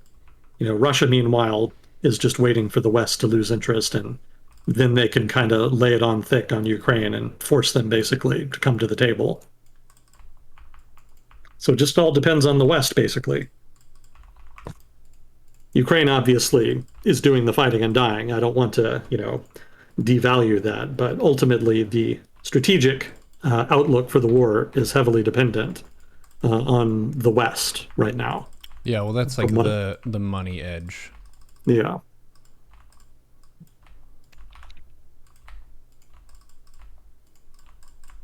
So anyway, to bring this full circle, the original question was, to what do we attribute the recent shifts in the front line in Ukraine? And yeah, it's just Russia enjoying some short-term advantages here. They've got quantitative superiority, and they, to a degree, have material superiority, and they have much more limited goals, which allow them to focus their strengths much better than they could earlier in the war. So if Ukraine is losing ground, such as they are, those are the main reasons. But I would point out that Ukraine is waging a pretty successful defense overall. Like, their front line has not collapsed. They've been getting pushed back, but they have not been outright defeated. And they've been making the Russians pay a pretty high price. They themselves are paying a high price. Ukrainian casualties are pretty high. I think President Zelensky himself came out and said that he was losing something like 100 soldiers a day or something. It's a pretty high rate of attrition. Some analysts online were saying that it was comparable to rates of attrition in World War II. And certainly the style of fighting in the region reflects that of World War II, so that's not that surprising. But it is a problem for the Ukrainian army. Keep in mind, a lot of the forces they're losing in the Donbass right now are some of their best. They had their best units deployed there, and they had their best fortifications there. So the units they're losing are not really replaceable. They need them. I don't think they have any choice. They have to have their best units fighting there, given the advantages that Russia has. But it's going to cause problems for them later. Anyway, let's see. I don't want to belabor the question too much. I've seen multiple sources predicting a recession in the next 1 to 2 years brought on by inevitable Federal Reserve Bank responses to the high inflation we're seeing now. What is the reasoning at work here? Is there a way to avoid recession? What effects would a recession have on home prices, which are at a historical peak? So the reason people say that the Federal Reserve is going to cause a recession is because they are. That's their principal tool in fighting inflation is raising interest rates. And if interest rates go up, that's going to have a deleterious impact on business formation. It's going to make borrowing money to form businesses more expensive. It's going to make borrowing money to do business in general more expensive. People borrow money all the time in order to leverage deals into bigger deals, in order to buy out and expand by absorbing other companies. People borrow money to make up for short-term shortfalls that they'll know will be made up later. There's lots of borrowing in a free market economy. It's just kind of a lubrication that helps ease business activity. And when that borrowing becomes more expensive, it acts as extra friction, and it slows the pace of business formation and business activity. And as a result, there's less hiring, there's less investment, there's less consumption, there's just less activity in general. And generally the result of that is a downturn in the economy, in other words, a recession. Historically, they've generally been more mild recessions, but in the past 30 years, they've generally been much more dramatic. The rate increases that happened in 2006 led directly to the 2008 global financial recession, global financial crisis, I should say. So that's an example of, interest rate rises instigating a general economic downturn, although probably a much steeper one in that case than the Federal Reserve would have liked. So that's just inevitable. That's just how the process works. Like, if you have too much inflation and you want to cool the economy, you raise interest rates. That's how monetary policy is used. And invariably, that has a negative impact on economic activity. So that's why people are predicting a recession. They think that invariably inflation will reach a point that the Federal Reserve will have to implement dramatic monetary policy changes in order to deal with it. And that's invariably going to create a very severe negative shock to the economy, especially to industries that are very sensitive to the interest rate. So housing, for example, depends on interest rates. When people buy houses, they generally don't buy them with just cash. They generally take out a mortgage. But if the interest rate is higher, that means they're paying out more over the long term, and so that invariably means less demand. So hypothetically, there will be less demand for houses in the future, and in turn, lower prices if there were an interest rate hike, which is going to be good for some people and bad for others, just depending on your housing situation. Things like cars and more expensive consumer items like that, a lot of the times those are bought with loans. Those will be more expensive, so there will be less demand for those, and in turn, less production, less hiring, if not layoffs, and obviously that's bad for the economy. God, what else is sensitive to interest rates? Well, just in general, like finance will be more expensive as well. So, mergers and acquisitions will probably happen less. There was definitely a long period in which low interest rates, historically low interest rates, instigated a rapid spree of mergers and acquisitions. People knew that low interest rates wouldn't last forever, and so a lot of big businesses in particular took the opportunity to engage in expansion that would invariably be more expensive when interest rates were normalized. So now they're about to be normalized. In fact, they're probably about to be relatively high if they go up as much as some of the inflation hawks would like it to be. And if that's the case, mergers and acquisitions will probably decline in tempo significantly. So yeah, all of those are reasons that interest rate hikes will result in some kind of recession. So that's the reasoning there. Is there a way to avoid recession? Not really. I mean, either the Federal Reserve hikes interest rates and defeats inflation at the cost of a recession, or they don't do that, and then inflation continues to increase, as it seems set to, and then it gets so high that it creates a recession just by itself. Eventually people will have to just consume less and less of discretionary items so that they can focus on core items, things like gasoline for their car, food, rent, stuff like that will just become more and more expensive to the point that consumption of those things will crowd out consumption of everything else. So at that point, people who produce everything else will have to cut production, cut employment, and that'll result in less economic activity and probably a pretty significant recession. And probably a worse recession, because recessions are not made better by high inflation. You can ask any country that suffered from hyperinflation how that works. So what effects would a recession have on home prices? Well, presumably less. Regardless of what causes the recession, a recession generally means people have less money to spend. And so invariably that translates to less demand for houses. And of course, less demand for houses should hypothetically mean lower housing prices.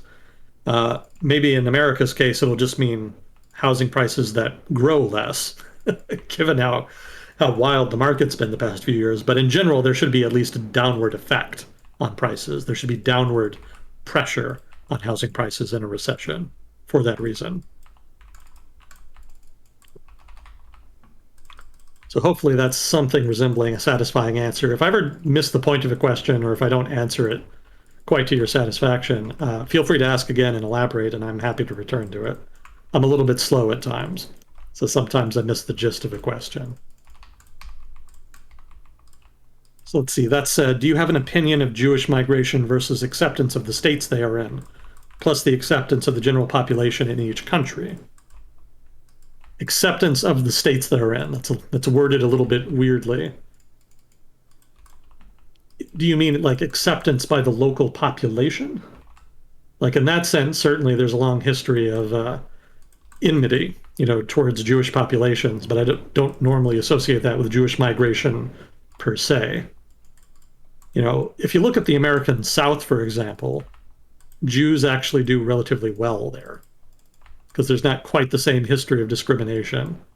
That's not to say the Jews are not discriminated against in the South, but it doesn't happen as much as you would expect it to happen. People think of the South as being like very racist and discriminatory, but for some reason Jews don't really get that as much. They get some, but it's not as bad as in like the Midwest, for example. It's notable, for example, that the last big shooting that targeted Jews in the United States, maybe the only one in the past couple of decades for that matter, it happened in Pittsburgh, which is a Midwestern city. It hasn't really, I can't think of any like big violent acts that have happened that have targeted Jews in the American South recently. Maybe I just didn't notice them, or I forgot or something. If so, please point them out in chat. But in general, the Jewish experience has been better in the American South than it has been in some other regions of the United States. So Jewish migration into the United States in general, not just the American South, has actually been pretty positive overall for Jews in the United States. Some discrimination, notwithstanding, overall, they've kind of done better here than they have in other places. Obviously, they do best in Israel. Migration there is kind of, man, that's thorny. Because on the one hand, you could say that migration was a bad thing in so much as it instigated the Arab-Israeli conflict, which again goes back to like the late 19th century. But then if you focus more narrowly on Israel, it's been a very positive thing because it's allowed people to escape very hostile environments to go to a place where they're much more welcome, where they are welcome. But then at the same time, Israel had a bunch of Jews from the former Soviet Union migrate, and there actually has been some discrimination against them. Apparently, a lot of the more conservative Orthodox Jews and some of the settler community are not on good terms with Jews from the former Soviet Union, in so much as that's a distinctive bloc. And it has to do with the fact that the Orthodox Jews don't really think of them as being real Jews. There's some skepticism that they're not really practicing Jews and haven't practiced Judaism a long time, and that they were really just claiming to be Jews, or at least were taking advantage of the fact that they had a family history of Judaism so that they could get out of the former Soviet Union and move to a place where they thought there would be more opportunity. I read a really cool long-form article about specifically that migration wave. And one of the interesting things mentioned was the disparate expectations of both the migrants themselves and of Israeli society. The migrants from the former Soviet Union kind of expected Israel to be a first world country that would be categorically different from the Soviet Union. They expected it to be very advanced, very developed, and then they got there and they were kind of surprised by how Middle Eastern it was. Because there are actually a significant number of Jews in Israel who are descended from Middle Eastern Jews. That was one of the big migration waves that defined Israeli demographics. There was a massive wave of Jews out of the Middle East in the 1950s into Israel. And that community is a major part of the Israeli identity. And, in general, Israel is developed, but back in the late 80s, early 90s, it was not as developed as we think of it as now. And so there was some disappointment, shall we say, amongst the migrant community over that. There was a little bit of culture shock. They were not entirely sure what to make of that. And then expectations on the part of Israeli society were such that they thought of Jews in the former Soviet Union as being these sort of idealistic, enlightened intellectuals. There was sort of this urban, moderate, center-left, liberal expectation that they would be very educated, middle class, and that they would have been influenced by sort of the idealism of communism, even if they were not necessarily communists themselves. And instead, they turned out to be just very hard-nosed, cynical people. Like I mentioned before, growing up in the Soviet political system was not an enlightening experience. It was very disenchanting by all accounts I've read. And so the people who grew up in the Soviet Union tend to have a somewhat hard realpolitik view of interpersonal relations. And that's kind of colored that community's politics ever since, like I was talking about before. So the Israeli society was a little bit surprised by how cynical a lot of the migrants ended up being, and by how, maybe not illiberal per se, but by the reluctance to embrace liberalism on the part of the migrants, at least not fully, not to the degree that the sort of upper middle class educated types in Israel were kind of expecting. There was some surprise and disappointment on their end in that sense as well. So yeah, migration into Israel has kind of been a mixed bag in terms of how different types of Jews have been received. But I don't think that was the gist of the question. I think the gist of the question was more like, how are Jews received in other countries, like where they migrate to? In the United States, it's pretty positive, I think. And I think in general, probably pretty positive in the Americas in general. I think Catholic societies have a somewhat more checkered history with Jews than Protestant societies do. So maybe the Jewish experience in Latin America is a little bit different than that in Anglo-America. But I think in general in the Americas, it's been much more positive than in, say, the Middle East, for example, where there's been some issues, especially recently.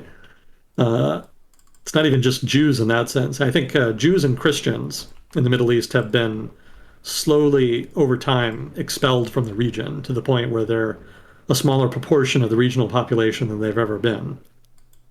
Yeah, the past 50 years have been a little rough on religious minorities in the region. Not sure there's a lot of Jews in places other than that, other than Europe, the Middle East, and the Americas. I don't think there's a lot of Jews in like Africa or South Asia, or certainly not East Asia.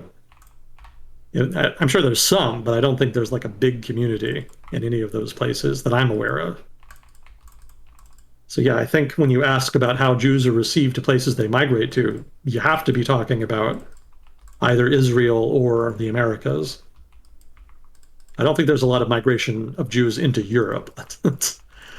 I think mostly they lost most of their Jews after World War II. And I think the community's been recovering since then, but I don't think it's nearly as big as it was before the war. And I don't think they attract a whole lot of people trying to come in.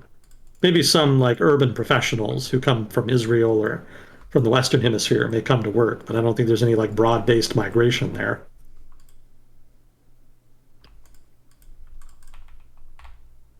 Yeah, I think I might be missing the gist of the question.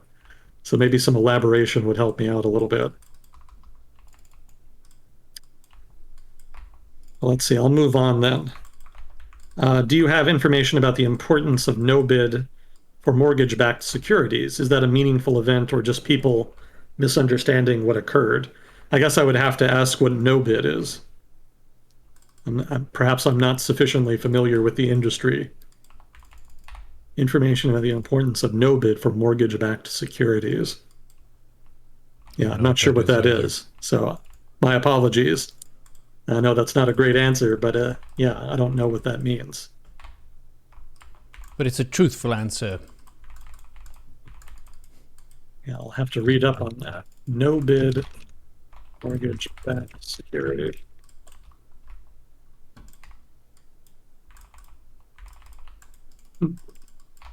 Well, I don't want to just, I can't read about it right now, but I'll try to look into that. That sounds interesting.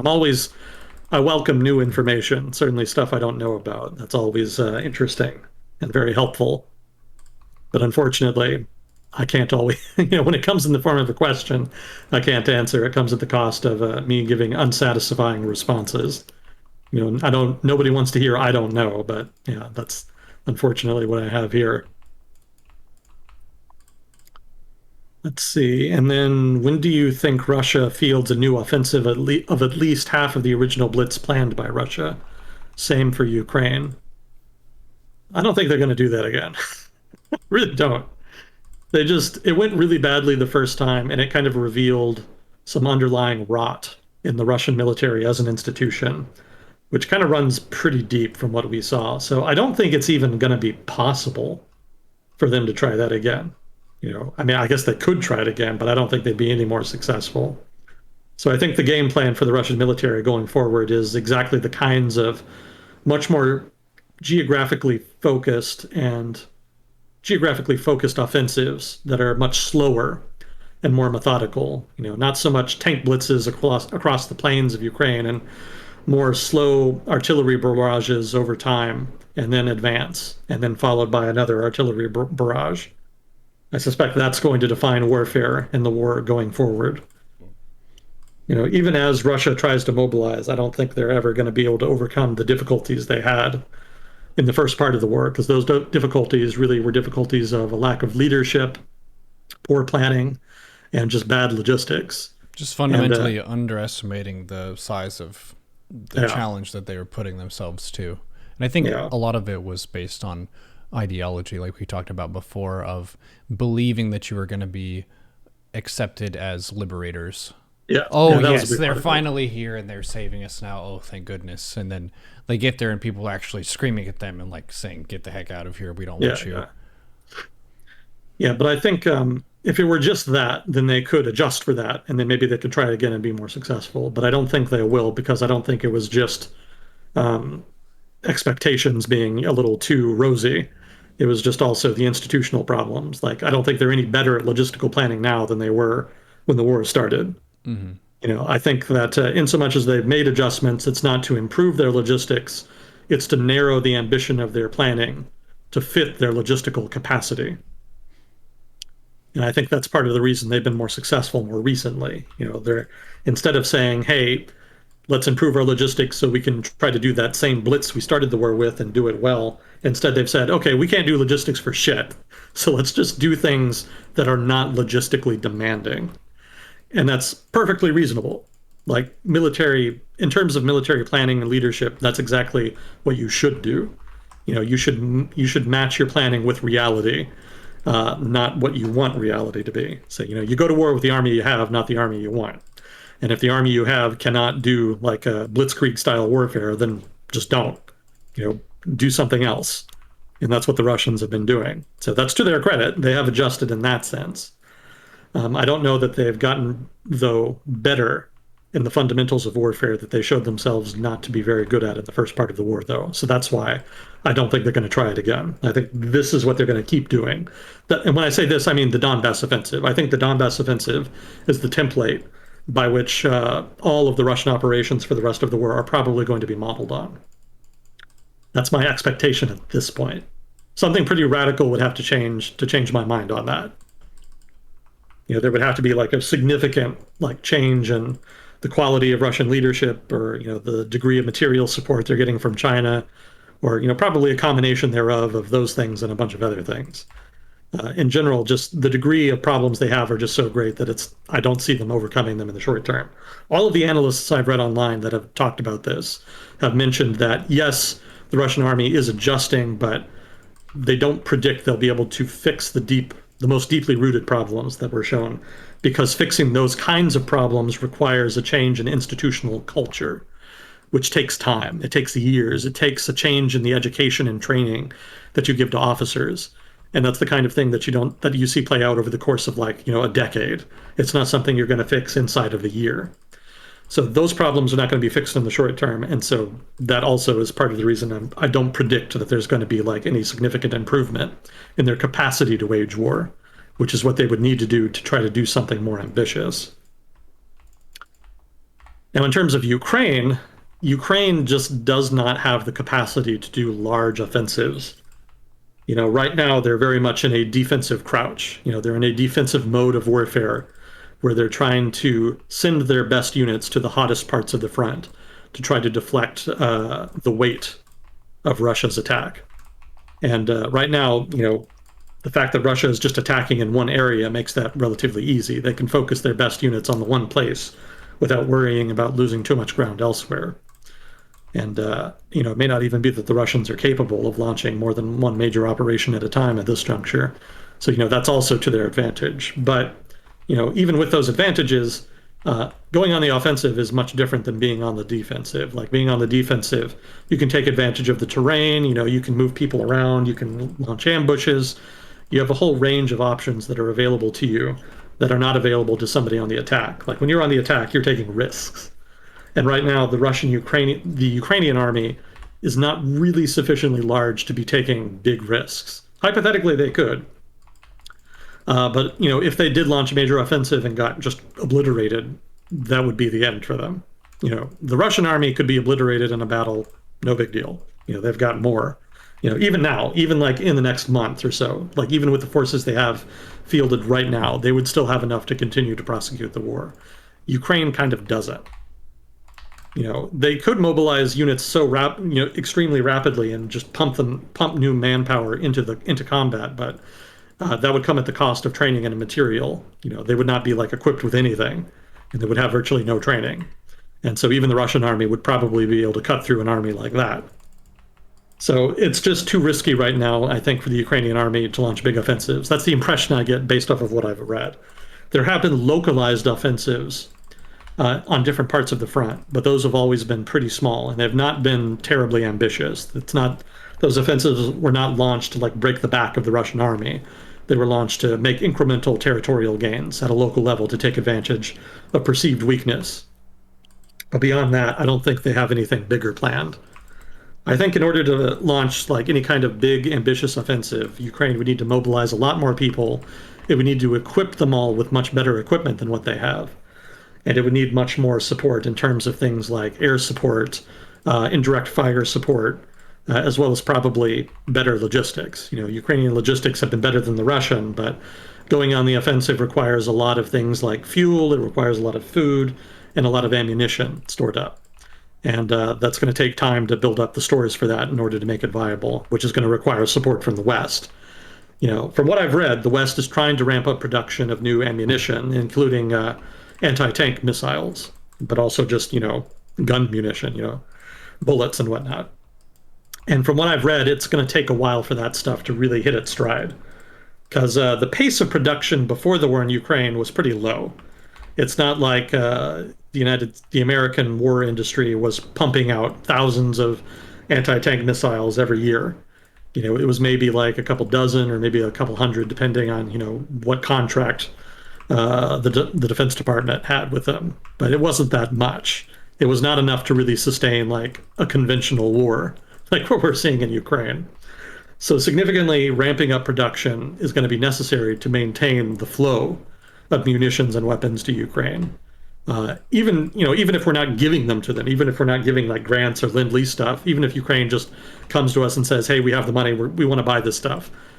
Even so, it's just going to take a lot of time in order to meet that demand, just because productive capacity is not sufficiently high to meet such a rapid increase in demand. So they need to build, well, they don't necessarily need to build whole new factories. There was some free capacity available that they could use, but given that the war is going to last a while, they may need to produce new factories, new productive capacity. But even if you control for that, it's going to take time to hire new people. Keep in mind, the U.S. economy is hot right now. That means low unemployment, and that means that labor is scarce. It's hard to find. So if you need to hire a bunch of new people really quickly in order to produce a lot of stuff very quickly, you can't, because you just can't get those people. The only way to kind of make up the shortfall is to significantly increase wages in order to outbid other employers. And that's going to be very expensive. Labor is expensive, even if you're not necessarily getting paid that much, even if it doesn't feel like your labor is very expensive. In the aggregate, any kind of project that involves hiring a lot of people ends up with labor being a significant cost, a significant part of your overall costs. So the fact that you're going to have to jack up wages in order to outbid other employers, that means that, there's going to be a lot of pressure financially on the production of those goods. And that means they're going to cost more too, which is also not going to be great. Should still be possible, but, we're already in an environment where the government is spending a lot of money and where there's probably going to be some kind of recession sooner rather than later. So that's going to add pressure as well. But referring specifically to the timetable for production, it's going to take time to ramp up capacity. It's going to take time to build new capacity, and it's going to take time to employ new people. So all of that means that there's probably not going to be a really comfortable flow of new weapons and munitions to Ukraine for several months at least, probably another year. Now, early in the war, when it was looking like the war would be over in like a couple weeks, that didn't matter because we didn't think, oh, well, we'll just send them some stuff, no big deal. Now it's looking like the war could last months, possibly even years. In fact, years is looking more likely by the day. So that means that there is going to be a persistent demand for this equipment. And that being the case, it makes a lot more sense then to invest in ramping up production than it did before.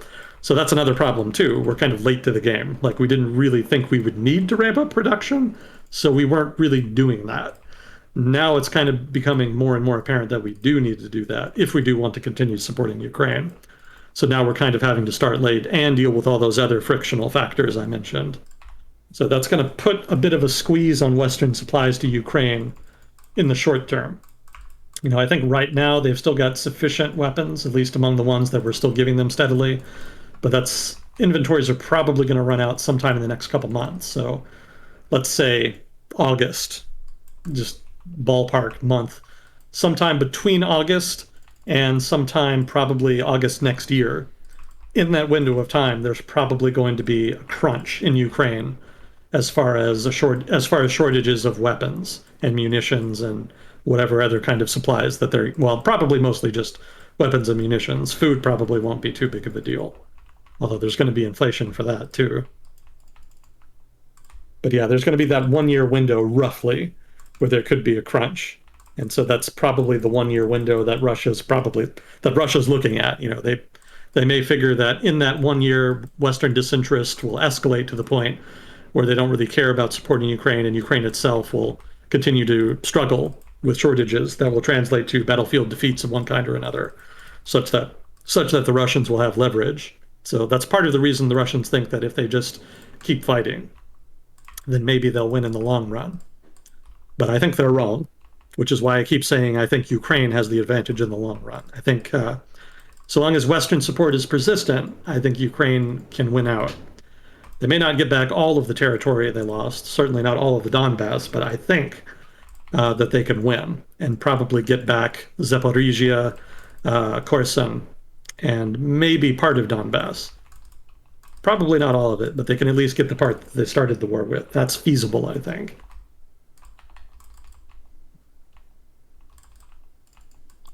And I think that was the last question we had.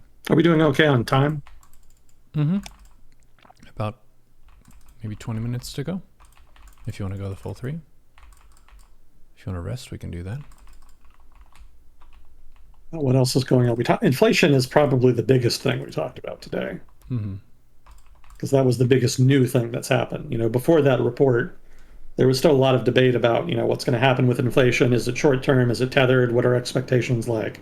Now I feel like the weight of opinion has shifted. And so probably economic debates are going to focus a lot more on how to deal with inflation rather than how to wait it out. So you'll probably be hearing a lot about that. Also, you'll hear a lot more about it going forward because it's probably going to get worse.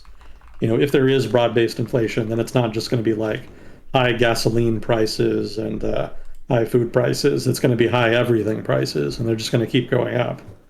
And people are going to really notice that, especially as it continues over the course of the next year or two.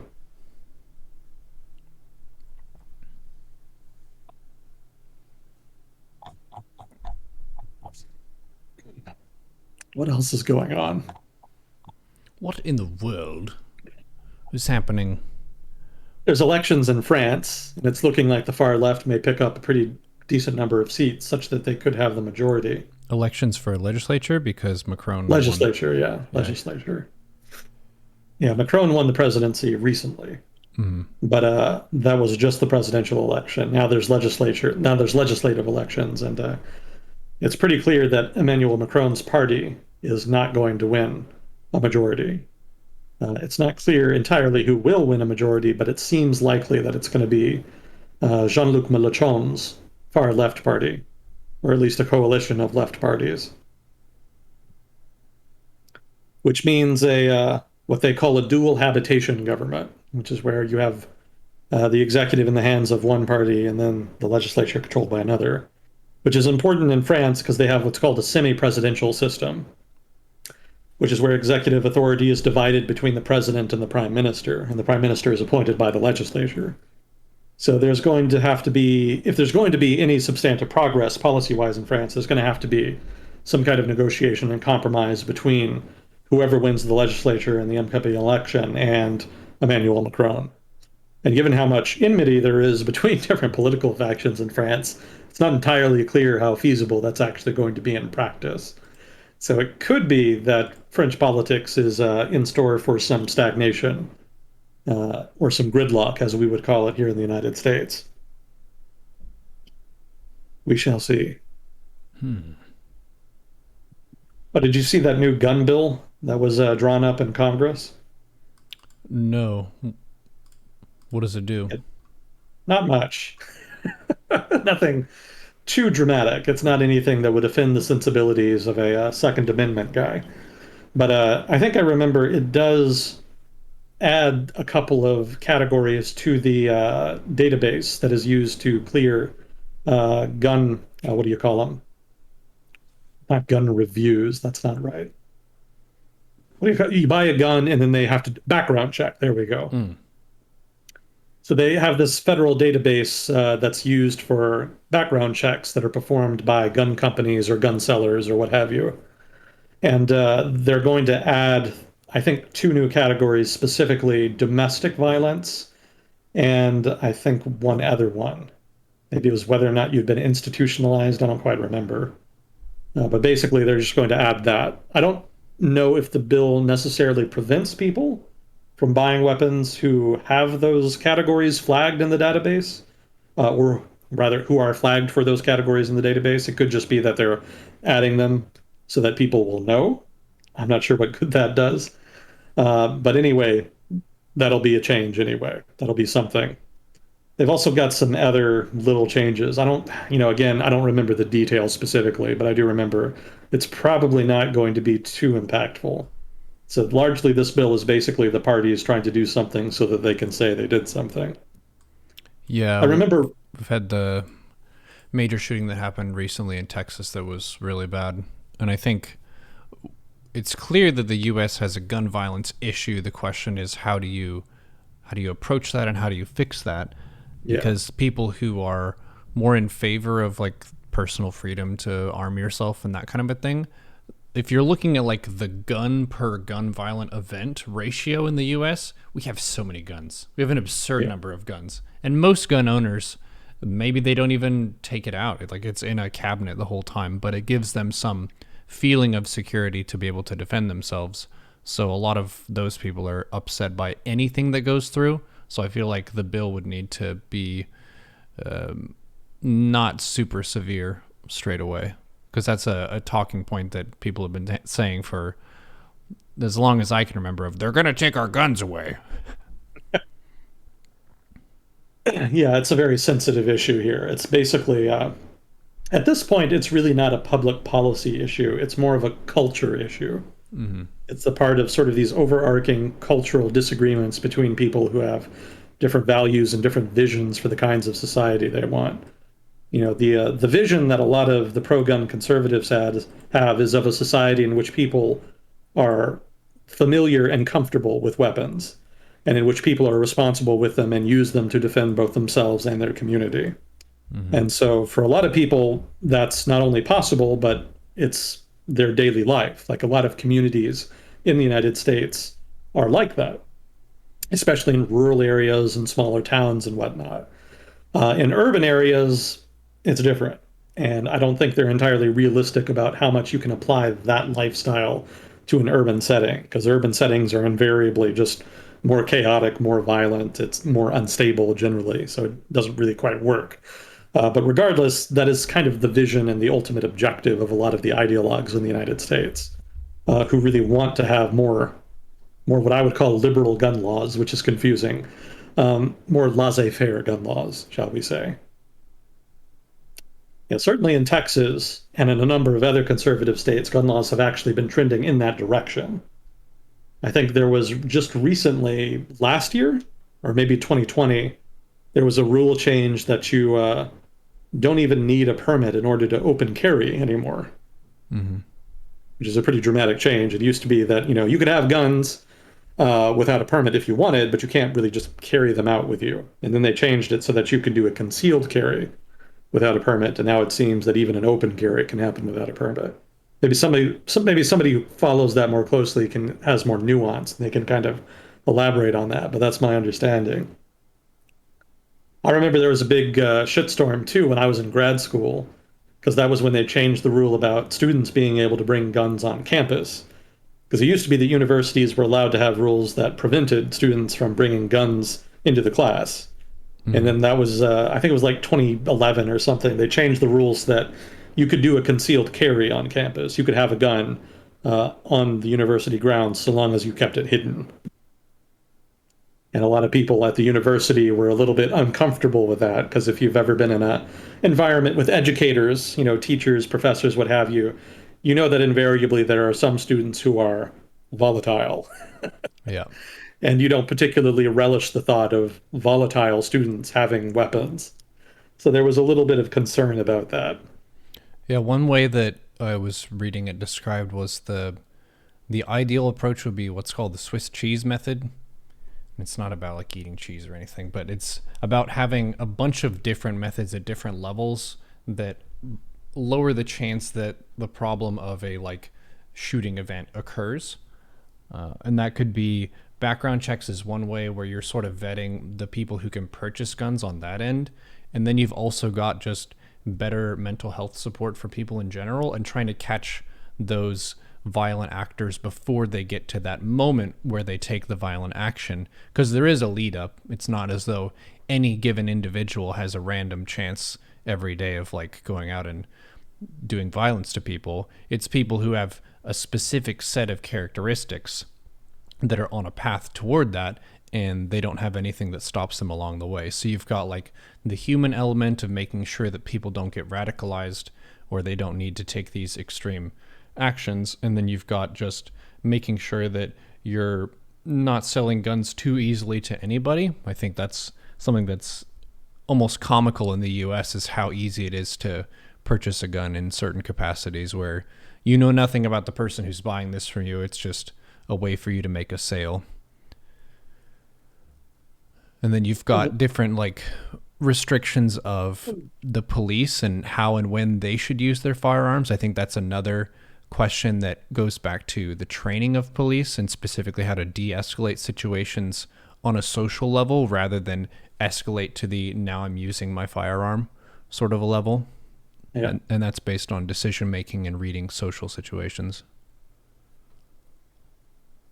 I think we talked a few weeks ago about the video in Keller, Texas, of a guy who was cuffed because he rolled his window up to a police officer who pulled him over.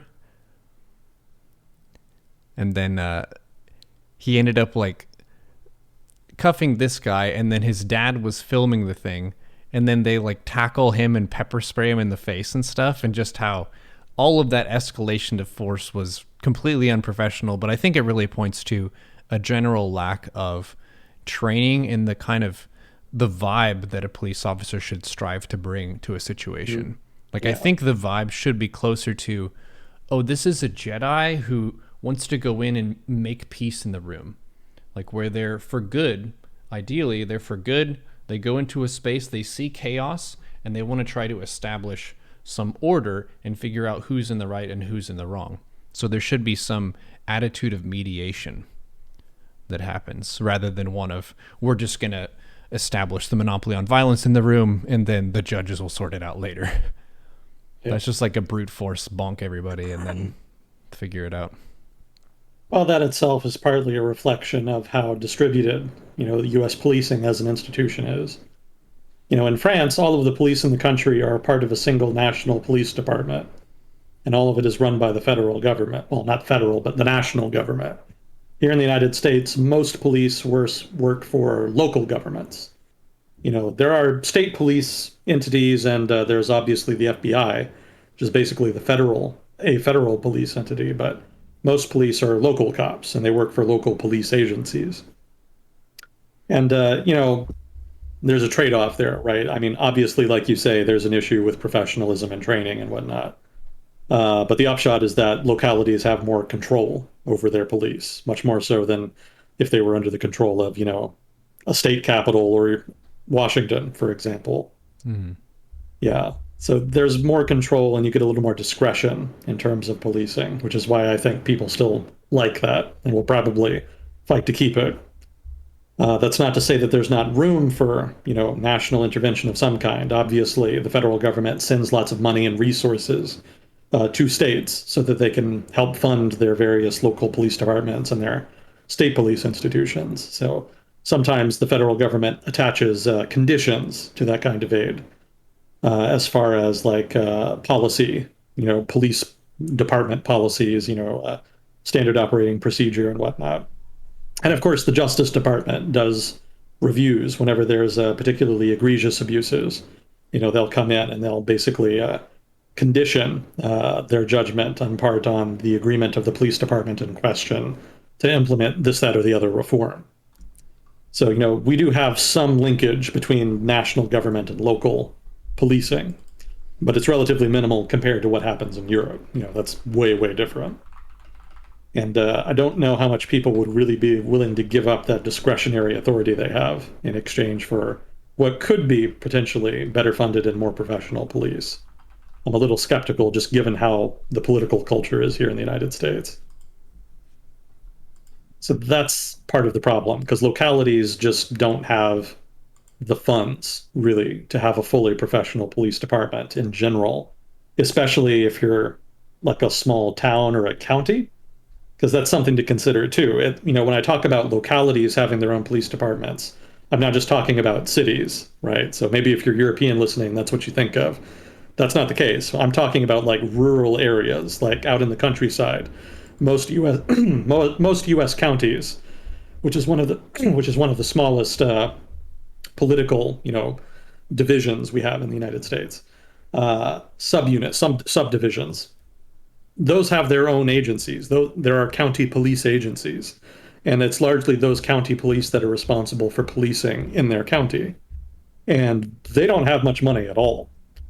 Like largely people who work for county police are people who live there and have lived there for a long time, and it's generally just like a handful of people with very little money. It's not much. So, that's not so much like a professional police force trained to go out and protect the community. That's more like Bob down the street going and providing local community security. Mm-hmm. That's basically what it amounts to in a lot of cases. Sometimes they get funding from the state so they can buy some nice toys, some guns, some equipment, whatnot, so that they're not completely, backwards in terms of their ability to do their job. But otherwise, no, it's not like hardcore professionals who went to a police academy. It's just like a dude. So that's part of the issue too. Like localities just don't have the resources to have a fully professional police force. And people are pretty resistant to the kinds of centralizing reforms that would be necessary to really change that. And I don't think that's going to change anytime soon because people in the United States just inherently prefer more decentralized politics. Yeah, big government bad is, I think, a strong cultural idea that many people hold. They want more of their local government to have more of a say. The anti-federalists. Yeah, especially in Texas. Yeah. I think if you asked most people, I think if you asked people in Texas, most people would not want to trade away discretionary authority over state and local policing in exchange for better policing, but also policing that the federal government had more control of. The idea of more federal intervention in Texas state politics is going to be a no-go for like the majority of people here, almost regardless of context. Mm-hmm.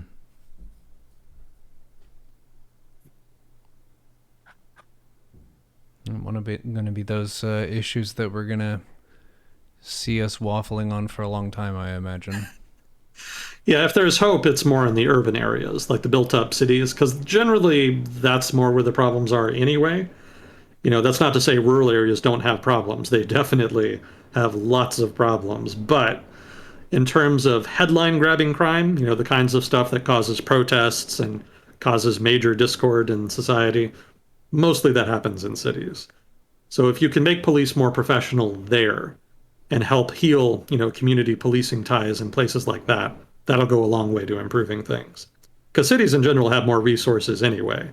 So they could have a more professional police force that is more sensitive to the needs and political preferences of their community. That's much more doable than doing like broad-based, make all police in the United States professional. That's probably not realistic. Yeah, and ideally they have more support for the police officers as well, for like mental health support for them, training them how to de-escalate conflict and stuff, as opposed to like the rural cops bob down the street where they don't have as many resources, but they also don't have as many large-scale problems that they need to deal with. And I think that in a rural setting, you also have more practical uses for guns in an environment capacity. Like my parents live in South Dakota, and they have guns, but they're like wild boars and stuff out there. So there's a very strong reason to carry a firearm, just so you don't get killed by a wild beast that's out. So yeah, it is rational in a lot of places in the United States, especially out west. But I would add too, as far as improving policing, a big part of it is improving city services generally, because a lot of police departments in the United States end up getting used for stuff that does not involve actual police work. We had a police chief in Dallas, here where I live, who made the point that, if people really wanted to support the police, then don't use them as dog catchers. That's not our job. So having more and better city services, such that you don't have to use police to do the jobs that really should be done by professionals in completely separate fields, that would go a long way to helping as well, because then you have police who can focus more on their core competencies in police work, and you don't have to, send somebody to go and deal get a cat out of a tree or whatever. Mm-hmm. That's just a kind of waste of resources. My grandfather kind of made that point to me once. He was he was in the Dallas Police Department for like 10, 15 years, whatever it was. And he said one of the worst changes to happen to the police was 911. Maybe I've talked about this before, but it used to be that when you wanted to call the police, you didn't have like a single number that you could call. You couldn't just be like 911, give me the police. It used to be that you had there was like a number for the police department, and you had to call that, and you had to talk to them and ask for help. And that was obviously a more unwieldy process. And so that's why 911 was created. You could get in touch with emergency services much more rapidly. But the downside of 911 is that all of a sudden it was so easy to get the police to come to your house that there was a lot more demand for it. A lot more people started calling the police. And a lot of it was just bullshit. Domestic disturbances, something broke, there's a wild animal. It was just crazy shit. And it was not the kind of stuff that people really want to become police to deal with. Like, you want to go and fight crime. You want to deal with violence. Those are the kinds of things that you want to help your community deal with. And instead, you end up getting diverted. Before 911, most police work was patrolling. And then you would talk to people and you would ask them like, hey, have you seen anything? Is there anything going on? And you would have a beat and you would kind of get to know people.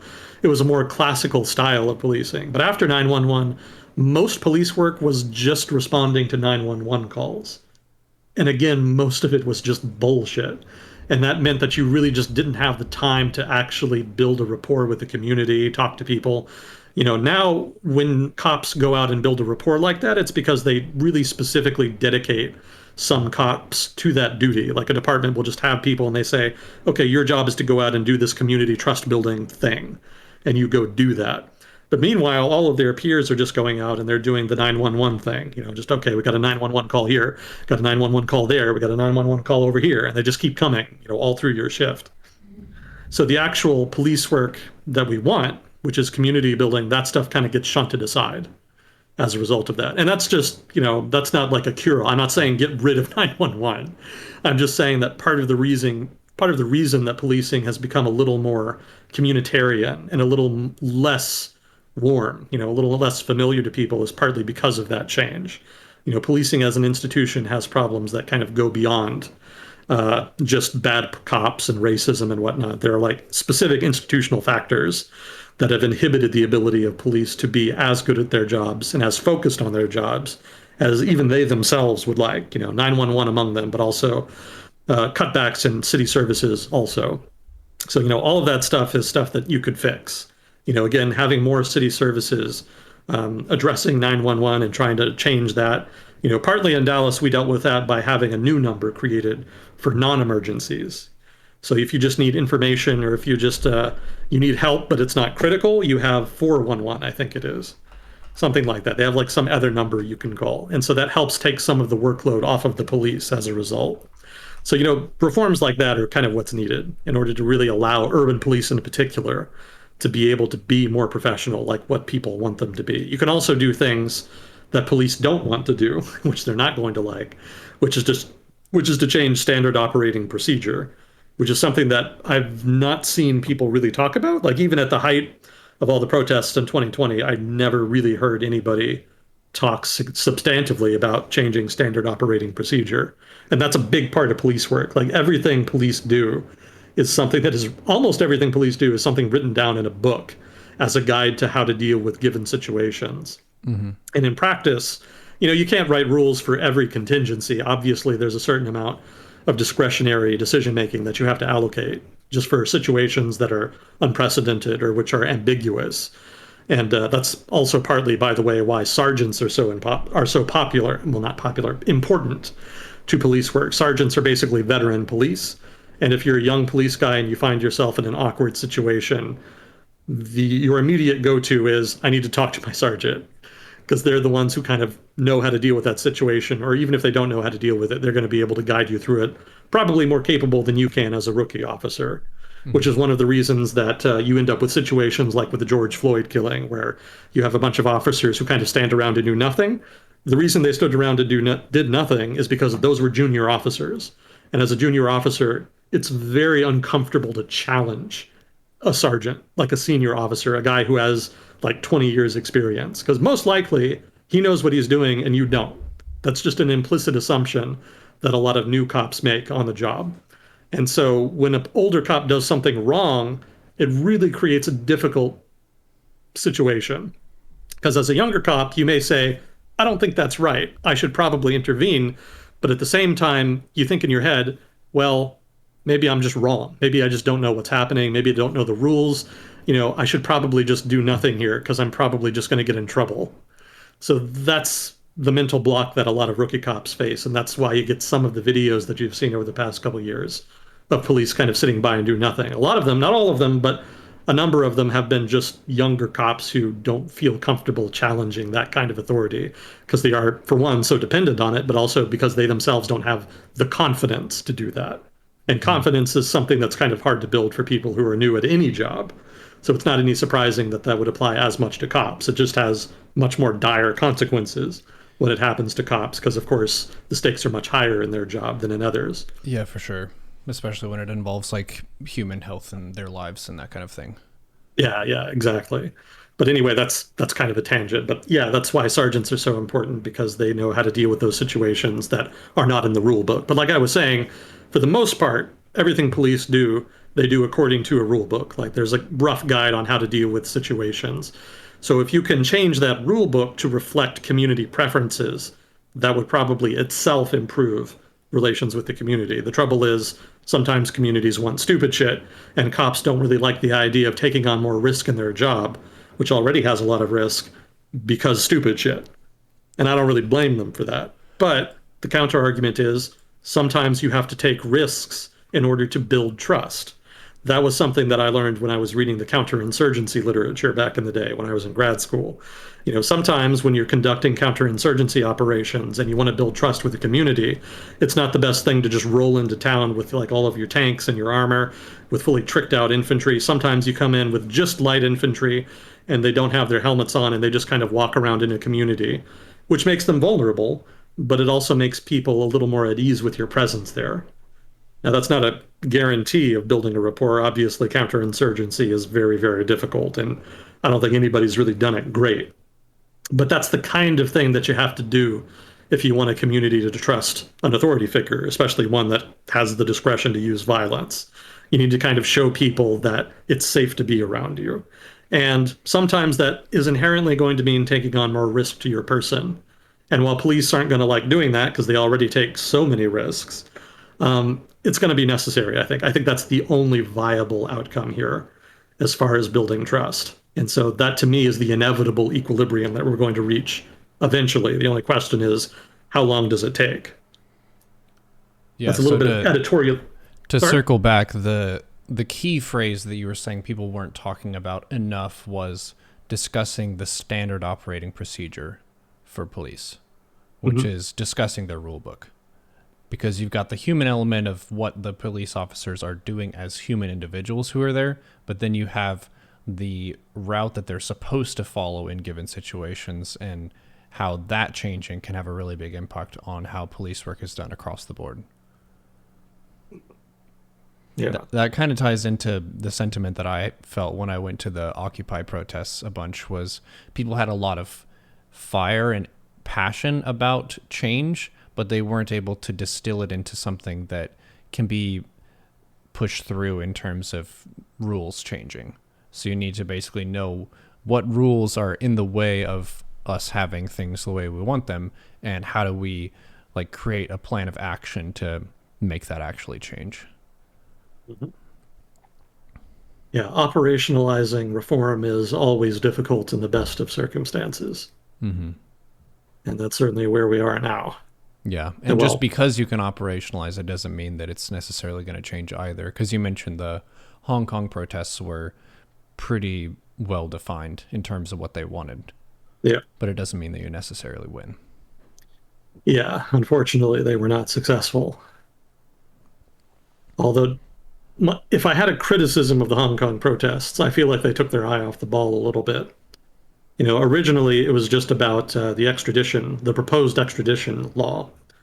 But as the protest went on, they started to focus more and more on the police, and I think that was kind of a strategic mistake on their part. I don't think focusing on police reform in that context, especially when the stakes were so high, was really the best move. Yeah, if you lump in too many things that you want, then you might just not get anything, rather than just focusing on one thing and getting that done. Well, that and it alienated the police as an institution. Mm-hmm. Granted, the police were doing some alienating things. I don't begrudge them for being upset, but still, given that your opponent is the Communist Party of China, which is a pretty big opponent, I would like to think that you would prefer to make fewer enemies and not more. If anything, they should have been trying to find some kind of way to build a coalition with the police as an institution to get them on side. Maybe that's not realistic, but that would have, I feel, been smarter than trying to go toe-to-toe with the police as an institution, which in effect is what the protest turned into. It started as a battle between the Communist Party of China and the people of Hong Kong, and it ended up being a battle between the people of Hong Kong and Hong Kong police. So that changed the context and tenor of the contest, and I don't feel like it changed it in a way that was really favorable to the protesters. Mm-hmm. But yeah, even if you do have a well-organized, well-planned protest movement, it's not inevitable that that's going to translate into substantive change. Politics is hard. It's a game and skill unto itself, and if you don't invest a lot of time and resources into it, you're going to have trouble. That's not an excuse not to be involved. There's lots of things you can do as an average citizen. Certainly most people could be doing more. Voting is just the bare minimum. But that said, as far as implementing change, yeah, if you really want to be a political actor, you can't just wake up one day and be like, I want to run for politics. You're probably going to have to smooge with people. You're going to have to network with people. You're going to have to build coalitions. And all of that is very difficult and thorny. Mm-hmm. And it requires a lot of compromise that most people are pretty uncomfortable with. For sure. It's easy to be passionate. It's a lot harder to negotiate. Yep. Be passionate, negotiate, get organized, get shit done. Yeah. Yeah, that was one of my criticisms of the 2020 protest. There was a lot of passion and there was a lot of impetus to change. There was a lot of reasons, substantive reasons for change, but they were never able to really focus it such that they were able to operationalize it into substantive reform. It was all heat and no meat. That doesn't make sense. It was just it was a lot of movement and energy expended to very little effect. Mm-hmm. So I think to a degree, people tried to make the movement decentralized on purpose because they were afraid of leaders being co-opted or maybe being egotistical or what have you. So I can understand the desire to have a more decentralized movement, but the trade-off you make for purity and to a degree operational security is that you have less direction and there's not really anybody for the authorities to negotiate with. And you can see the downside of that very clearly, with 2020. I would add, too, that some of the stuff people are asking for was very ideological, and some of that stuff just isn't rooted in reality, mm-hmm. which can create problems unto itself. Substantive reform is great. Ideological reform is really more of an inquisition than anything, and it doesn't generally produce the desired results. I was reading recently that you've probably other people have heard about this too. There was the attorney general in San Francisco who was recalled in a recall election because they were seen as being too ineffectual in the face of rising crime. And, their defense, their counter argument was, look, it's not my fault. Violent crime is not rising. It's actually down. You shouldn't recall me for this. But everybody else was saying, yeah, but petty crime is through the roof. And we kind of see you as being too soft on it.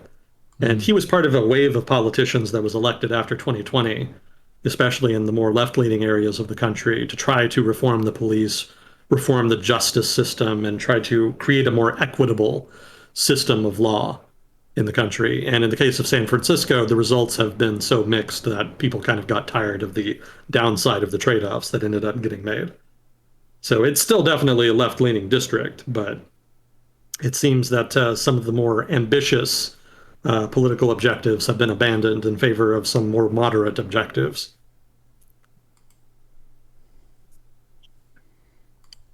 So ideologues, unfortunately, are another sort of side effect, if you will, of having passionate but decentralized movements. Generally those people are the ones who are the most excited, and those are the ones who also tend to actually run for office. But unfortunately, their ability to actually govern in practice is somewhat lacking sometimes. Mm. Again, I don't say that to discourage reformers. I'm just saying, be realistic. Like there's a limit to what you can achieve, and what you can achieve is in large part a function of your ability to navigate politics, which necessarily involves compromise at some point in the chain. Yeah, it involves compromise, negotiation, concessions, give and take. It's the kind of stuff that you have to do that you really don't want to do. It's not the kind of things that gets people riled up and excited about politics. Yeah. Well, cool. We ranged all over today. We hit inflation quite a bit. We talked about the history of Israel a good bit.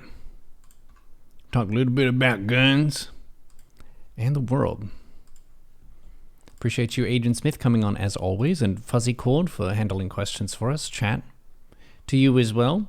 And also, if we got anything wrong and you want to give us a scathing YouTube comment, feel free. We try to read those and make any corrections we can for the next ones. Also, please offer thoughts and prayers for my cat in RimWorld. It has become addicted to alcohol. You have an alcoholic cat? Yeah, there was a bit of an accident with kibble production, so he didn't have anything to eat for a while, and he ended up feasting on some of my beer. and so there's always a chance you get addicted in game, and apparently cats can get addicted to alcohol. So I have a drunken cat in my RimWorld base who is constantly vomiting because I refuse to give him beer. Well, thoughts and prayers for Agent Smith's RimWorld cat. At first I thought your actual cat was like having issues, and I was like, oh no, oh well, that's still kind of weird. Yeah, RimWorld is chock full of stories like that. That is one among many. Well, cool. I'll say you should do your usual 20-minute walk and try to enjoy the days before it gets too brutally hot down there in Texas. It's really nice up here. And best of luck with your cat, sir. Thank you. Yeah, thanks for having me on. It's always a privilege. I appreciate people kind of giving me some of their time to listen to me ramble on about this, that, or the other. So thank you. Thank you for your support. Always appreciated. And we will see you all on the next episode of World Discussion with Agent Smith. See you next time.